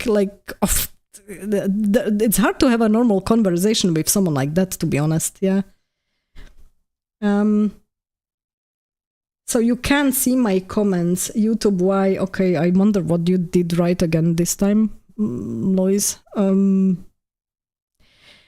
Try to write it with like space, between every character. I know this is a little bit tricky to do and it takes a long time, but I would be interested in seeing what you have written, to be honest. So maybe try to put a space in between all the characters just to get an idea what you are writing.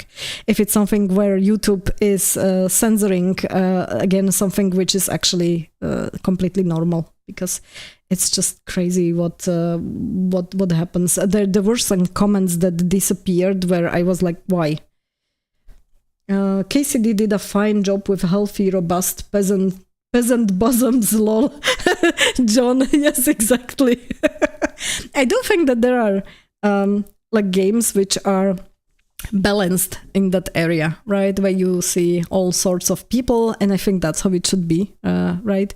So as I do find it funny that most of those people who scream all the time about representation and about like having all sorts of characters represented are those that actually get offended by some of the characters. So it's not about the representation, because then you have to accept that like other characters are being represented too, not just the ones that you like. And I don't think that these people are capable of that. Louis is saying, you wouldn't believe it, but I'm not writing anything controversial. I actually do believe it, because we have seen that. We did have a chat which was visible for me in YouTube Studio. I did reply to you, you replied back to me, but the comments never appeared actually on the YouTube page, which is kind of weird because, to be honest, I actually have you between the users. There is an option for a creator to allow certain users to like not be limited in any ways, like trusted users or trusted viewers, and no matter what you are going to post, it should be popping in, and I can decide to censor later. But your comments should be always on, like they should be always visible. That's the same for John, that's the same for Snackish. So I do have a couple of you guys who are writing to me regularly where I know that you are writing normal stuff. Then I added you to this list of like approved users where I trust you with some normal comments. And for whatever reason, I still see some of these comments not being posted. So that means for me that YouTube is running in the background some kind of like check or censorship or whatever. And I don't know if it's on a user level or if it's specific words that trigger that, or no clue. Absolutely no clue, because for me, I don't have any of these words that we are normally commonly using. I don't have any of these words like blocked or something. So no clue. YouTube has legit decided I use your platform to spread hate or something, which is nonsense. Yeah, that's from Louis. We are just normally discussing. But again, that's exactly what I mentioned previously. The social media and these platforms and everything now starts to be run by immature, childish people who are not capable of normal discussion about topics that made be uncomfortable. So that's kind of weird, yeah. John is saying, Louis, it happens to me at times, not with Sisa so far. Yeah, I don't know. I don't know why. I really, really don't know why. I no clue. No clue. Let's get in touch after the stream and discuss that, maybe what you were writing. I think we need to look into this, and I might need to try to change some settings as well in YouTube. Although, to be honest, I don't want to lower, let's say, my guard too much, because there are always some trolls that come to the comment section and post some nonsense, which I would like to limit. And what I mean now is usually those people that like are promoting, themselves, or they are diverting the discussion to some other topics, etc., etc. So there are some. I had a ton of these in the beginning, and I have limited it where people were jumping into the comments and they were just writing promo social media and go look at user XYZ. So basically they were promoting in my comment section somebody else. So I did limit this type of let's say words on the YouTube channel. But those are not the words that I normally used by you guys. So I don't know why you would be, let's say, limited by YouTube. I really don't see any problem so far with the comments that I have seen. Shadow censorship by bots don't allow links though. Yeah, I can actually, that's the funny thing. Me as a creator, when I go into YouTube Studio, I have the option to allow links. So I have the option to allow links to be posted in my comments, or don't allow them. And even if I allow it, I just made a test with a couple of people, and I had it for a while. I had this box I think ticked or unticked, where you could post links in the comments. And for whatever reason, from some of the people, the comments have never appeared on the channel, but I have seen them in the studio, and from some of the people I couldn't even see it in the YouTube Studio. So I do not understand how YouTube has set up these bots, because if I decide as a creator that I want to have the links, then they should be allowing the links, especially if we, let's say, talk about YouTube links. So if just somebody posts a link to another YouTube video, there shouldn't be a problem with that. I understand if they want to suppress links outside of the platform, but we were talking about YouTube links, and I don't understand how the bots are working, because some went through, some didn't, and some didn't even pop in the YouTube Studio. So it was kind of really, really weird, and I don't know how that algorithm is set up, honestly. Louise is writing, I don't presume to be a special case. I'm just surprised it's on a wholesome channel like this. Oh, thank you. That's nice, thank you. You actually get non-AI trolls? Yeah, I actually do get of course there are some AIs, but I do get non-AI trolls as well. But it's not so many, to be honest. I have to say, and I'm very thankful that the audience currently that is on the channel is let's say very mature. Let me go back to the topic. And people are posting normal comments and normal questions, and really we discuss stuff normally. I also even have some people who are maybe on an unrelated video asking me about something different, but it's maybe a game that I'm covering anyway. They are just wondering when the next video is coming out, for example, or they are asking me, have you seen this and that? I am absolutely fine with that. I really love to have some feedback and discuss with the people. So I don't really see, let's say, that much of it anymore. But there was a time, and I think especially with certain games, where you had really people who were just going into the comment section to troll. So, but it's YouTube is kind of stable now in that sense. So I'm really thankful for the community here and for the people who are there, because we have very good discussions and no trolls. I can say the same, for example, about Twitter. Yes, it's called X. I keep on calling it Twitter.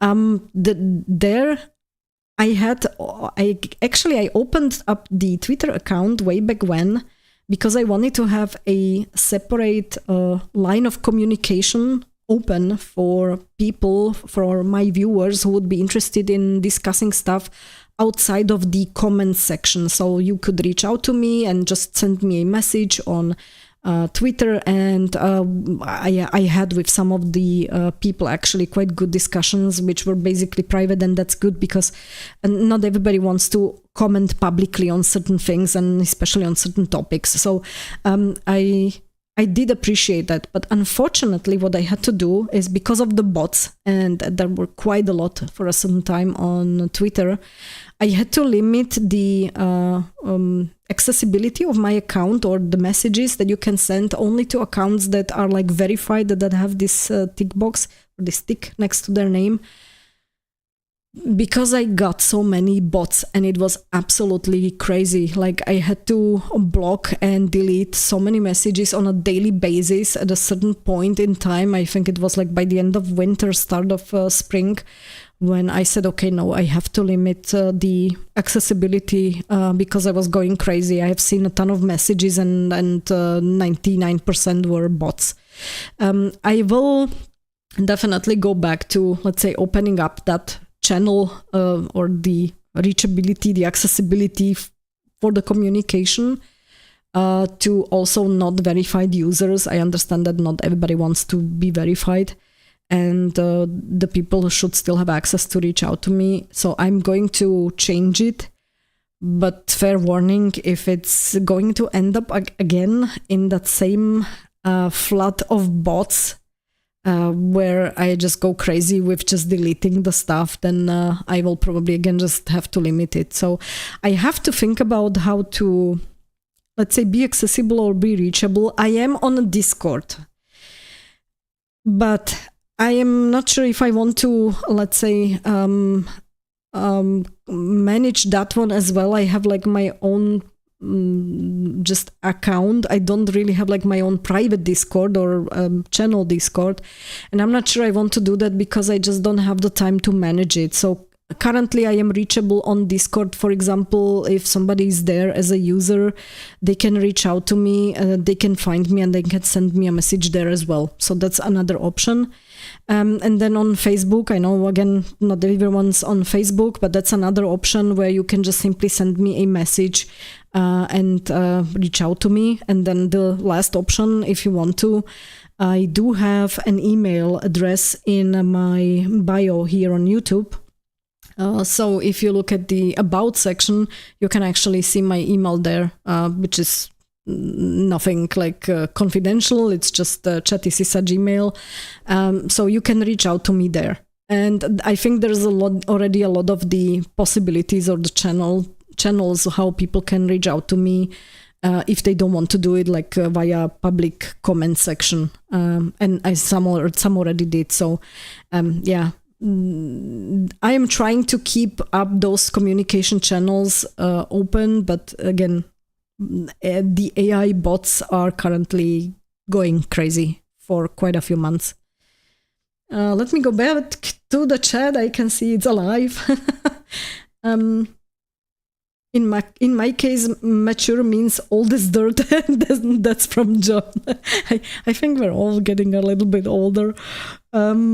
I wouldn't say old as dirt, come on. And Alois is writing, don't feel bad, I might not be physically old, but I'm definitely internet old. Look, if like I've seen a bit now lately, like if you've been born before 98 or something like that, then you are older than Google, which is still a lot of people. So it's just how it is, right? So it's currently the amount of social media and networks and everything that's being created is a ton of it is relatively new. For the older people, it's still relatively new. Yeah, so sometimes you have the feeling that you are old just because some of the apps are something that is relatively new for you and you didn't grow up with it, unlike the younger generations. Don't mind that. It's always about the mindset that you have. So if you have a young mindset, you are still okay. you're not old. Yeah, that too for me. That's also from John. Guys, so I'm not sure if in 1956, before color TVC, so I think we all can say like I'm born before something, because the currently the scientific the evolution of certain gadgets, apps, whether it's like the new digital media or anything which is like TV and internet and phones and everything, it's going so fast and it's speeding up. The scientific advances in all those fields are just speeding up. So I'm having the feeling that I'm getting older faster as the years progress, just simply because every year you see something new coming up. But I do believe we all can say about something like, I'm older than that and I'm older than that, and that makes you feel old. You cannot look at it this way, you know. You have to like stay young in your mind. So yeah. Okay, guys. Well, you're older than my parents. That's from Louis. Oh, come on. It's not so bad. You're still younger than mine. Okay.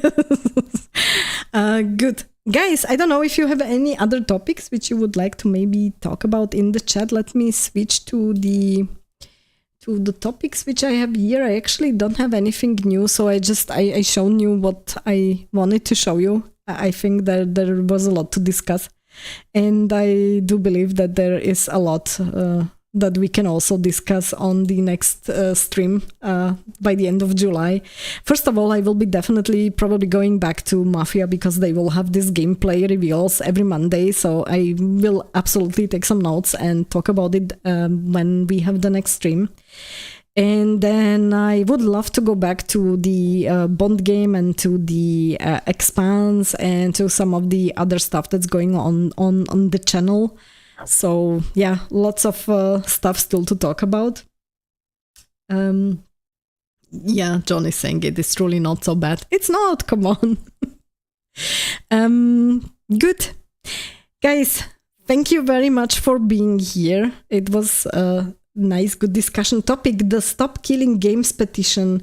Oh, I have to say I'm not completely in the loop, but I know approximately what it's about, because I did actually sign the petition, but before this whole thing actually started. So I think I mentioned it also on a live stream a couple of months ago. I'm not sure if it was not during the winter.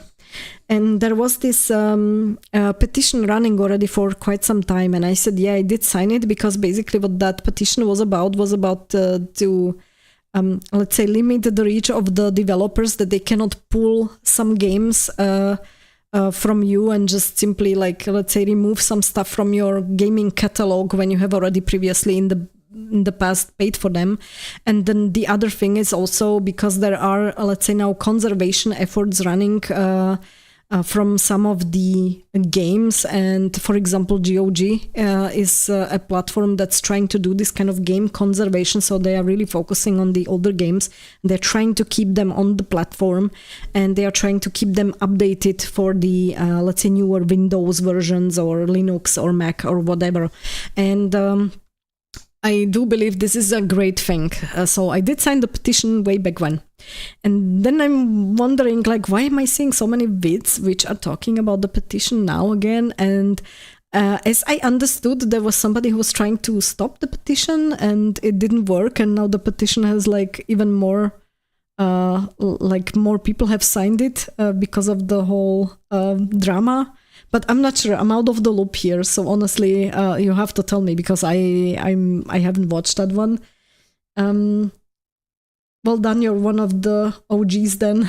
OGs, yes. I mean, I have...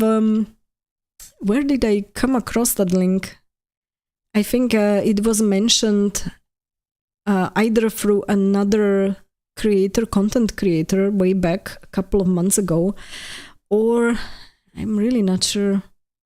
Or it was mentioned in like in a gaming article or something. So I just know I came across the information a long time ago already, and then I checked out the petition and I liked what was there, so I did sign it, right? But I just wasn't aware that it's going to cause such a drama like it did now.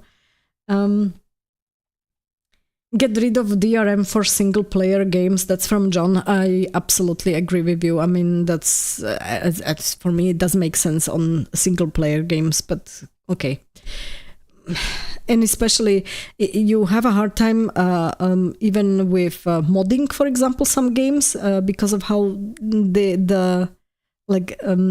are set up in the background, how the technical setup is in the background, because of this as well, partially. Which is kind of crazy, like it's nonsense. So you have certain games where the mods that are being created have to be compatible with the game. I'm not technically savvy enough to explain that, but I know that some of the mods have to be like using specific assets which are used in the original game. So the modders have to go back to the original devs and have to ask them for certain assets to be able to create mods, because otherwise if the mods are not created with those assets, they will not work with the game. And I think it's tied with to this kind of limitations, which, for example, like DRM, it's complete nonsense. If it's a single player and I'm playing it in the privacy of my home, let me do with the game whatever I want. If I have already paid for it and I'm not streaming it or I'm not making vids about it, okay? It is so simple to just simply limit it and just say, okay, look, as a developer or a studio, my game in this form, in the original one, you can stream it, you can play it online, you can make videos about it, but if you are going to mod it, you can no longer make vids about it, but you can still play it and you can do with it whatever you want. That would be the normal solution, right? You would just simply adjust the game the way you want and that's it. And you play it in the privacy of your home, and yes, if the devs or the studio doesn't want you to show it somewhere on YouTube, you wouldn't. And that's it, that's the solution. But to limit some of the features in games, or telling you, for example, that you have to be non-stop online if you want to play a single player in the privacy of your home, why the hell would I have to be non-stop online? I'm just playing the game myself, for myself, single player. Come on, it just doesn't make sense. So yeah, I completely agree with you, but that's a topic for endless hours, I think. Yeah. The topic has recently blown up because of the pirate software dude. That's a dude with that face? Okay. Sorry for asking, I have only seen pics. I don't know who this pirate software is. But it was a very androgynous being for me, to be honest. Yeah. Sorry, don't want to body shame. When we are already at those topics. No, that's not the point. No, but I really am surprised that it's a dude, but okay, yeah. Okay, people look, but different people look differently, so yeah, I'm also not the best looking, so yeah, okay. I should probably shut up. Yeah, Tor melted down. He managed to piss off various drama websites and caused them to start urging EU people to start sending signatures. Again, he managed to piss off various drama websites and caused them to start urging EU people to start... okay, good. Okay, so the reaction actually, so yeah, basically he caused exactly the opposite of what his intention was, I guess, right? So he wanted to stop it and the reaction was exactly the opposite. I mean, that's something to be expected, to be honest, these days. People are, I think, fed up with being told what they can and cannot do, like I mentioned previously as well. I pity the people in the UK. K-Farms especially wanted to stick it up to him. And John is saying, I don't launch Skyrim through Steam. I have a mod where I can play Skyrim with no internet connection. That's clever. That's really good. Yeah. That's how it should be. You know, you shouldn't need to be online if you want to play certain games. And especially if you have a game that you can install on your PC. I understand that there are some that you cannot directly install on your PC, but the majority of them still are. So you can have like offline installers and you can install that and you can play it. So if I have an offline game and I'm playing an offline again, why couldn't I mod it the way I want? Yeah. Alois is writing, the androgyny is an increasingly common issue, somehow very prevalent in the video game sphere. That's another topic which would be probably for another stream. I'm not even sure if it's it's not a gaming topic, but in general, I did read a couple of articles lately.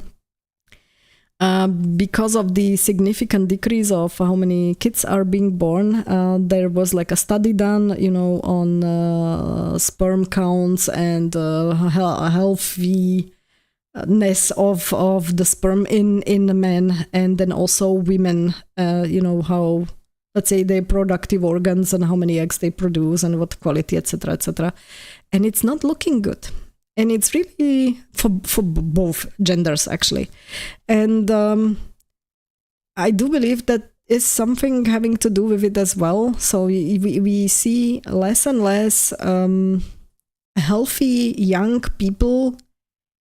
And I think it's also demonstrated in the physical features oftentimes. I don't want to, let's say, body shame, because I will be, I'm pretty sure somebody will, after this stream, point a finger at me and say that I'm body shaming. Look, I said I'm fat and I'm aware of that, okay? So just FYI.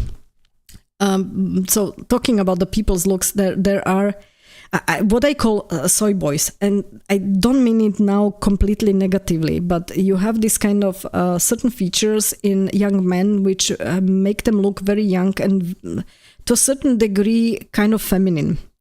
And if you look at the older generations, those have more masculine traits. And those younger generations are exactly those where the study said, okay, look, they are not even producing so many, sperms, or their testosterone levels are not so high as it was, a generation or 2 generations ago. So something is definitely not right.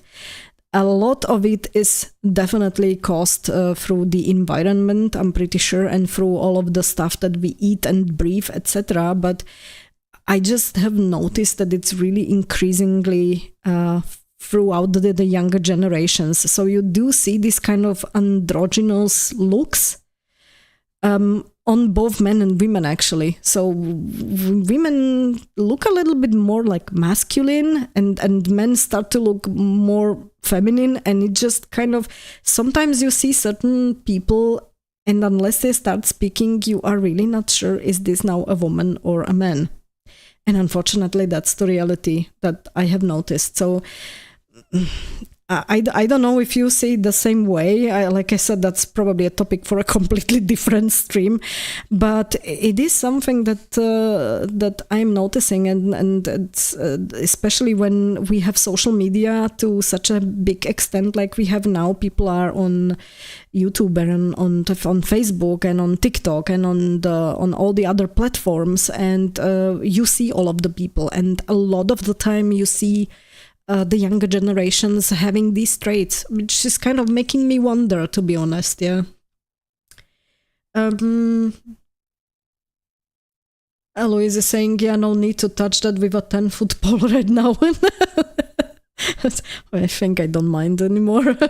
Okay, processed food. Yeah, that is one of the things I think that has an impact. In certain countries, it's I would say the EU, for example, is trying to limit certain content in the food, but on the other hand, who knows what else is going in, which is not so heavily regulated, right?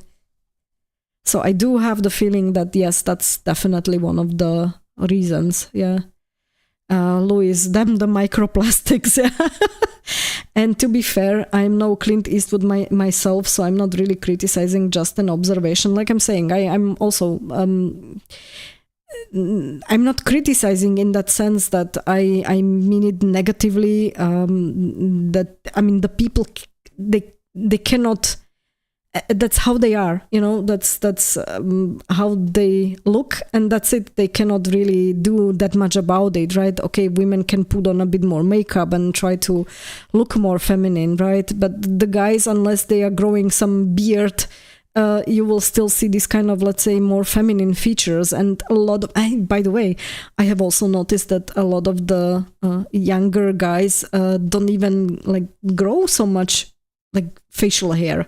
So even if they try, they will not really look, let's say, that masculine. So definitely there is a trend that you can see here. And again, I absolutely agree with you. It's not meant necessarily as a criticism, but it is an observation that I have noticed also other people mentioning. So it is something that more people are noticing.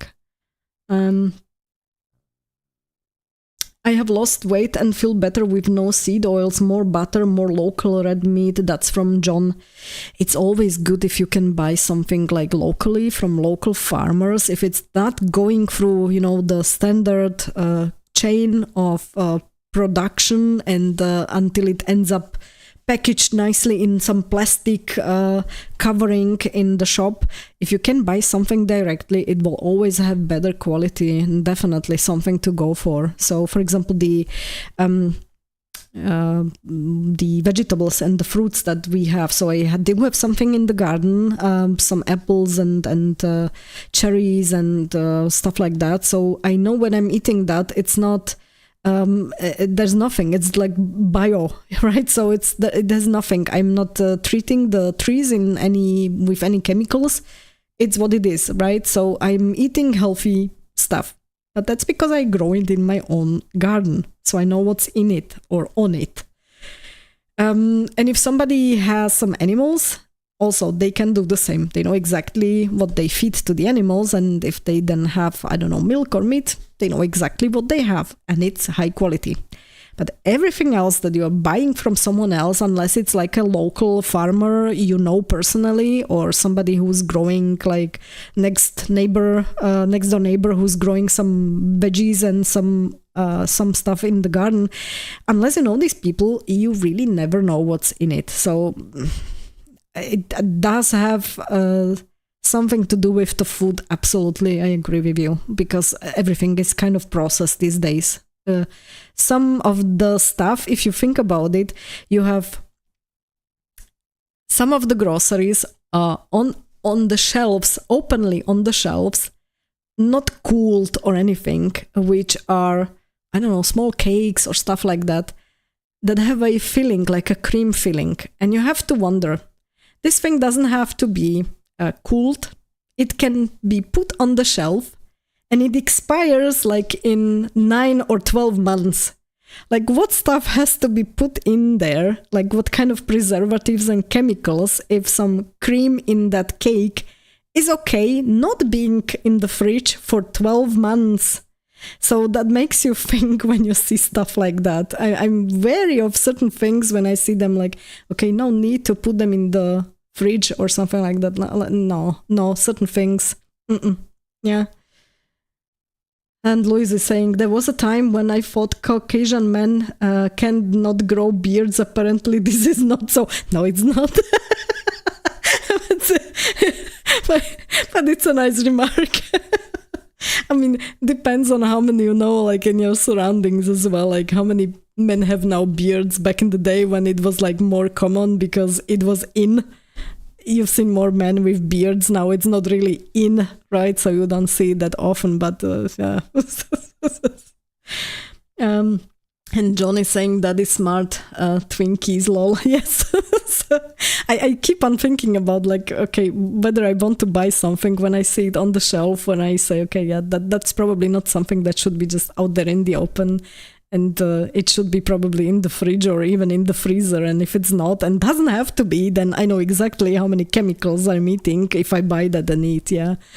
And it's always better to do something fresh at home, definitely. So, yeah. But unfortunately, again, these days, people have not enough time and they resort to processed food because, hey, I just put it in the microwave, I have it in 5 minutes and I don't have to waste time on cooking. I can understand that notion as well. I'm not always fond of cooking myself, unfortunately. If I think about it, it's way cheaper and it is way healthier. So even though I'm not fond of it, I rather prefer to do it and spend the time with it than buy something which I just throw into the microwave. Yeah, so that much about it. We're having a good chat about all sorts of things. I like that, actually. Good. Guys, I don't know. I'm looking at the time. It's 11 p.m. My doggies will have to go out, so I will have to slowly but surely end the stream, to be honest. But it was really great today, so I really liked the discussion about all sorts of things. Also, processed crap is cheaper for most, and that's true here as well. So yeah, that's true everywhere, I guess. It's because you substitute the really quality ingredients, which are the ones that are the expensive ones. You are substituting them with some chemicals. Of course, naturally, the production process will be much cheaper, so the end product will be cheaper as well. So yeah, the price is also a good indicator of how the quality of the food is that you're buying. On the other hand, I understand that not everyone can buy the more, let's say, expensive stuff. Yeah.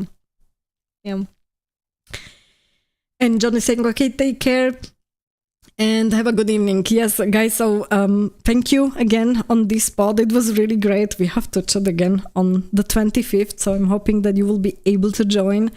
And we have to talk again about all sorts of things. I will be again preparing some stuff, like I mentioned. But then again, I love to talk about all the other topics as well. So feel free to, and the dogs are already barking. They need to go out. So feel free to, prepare something on your side as well. Ask me in the chat and we can have a discussion then next time. So thank you very much for being here. Louise is writing, yep, nice to see both of you again. Enjoy the weekend. That's exactly the point. Have a very, very nice weekend. John, have nice festivities. I wish you a nice 4th of July. And I hope to see you then on the 25th. So thank you very much for watching. Thank you for being here. Stay tuned and game on. And look out for more bits. Bye.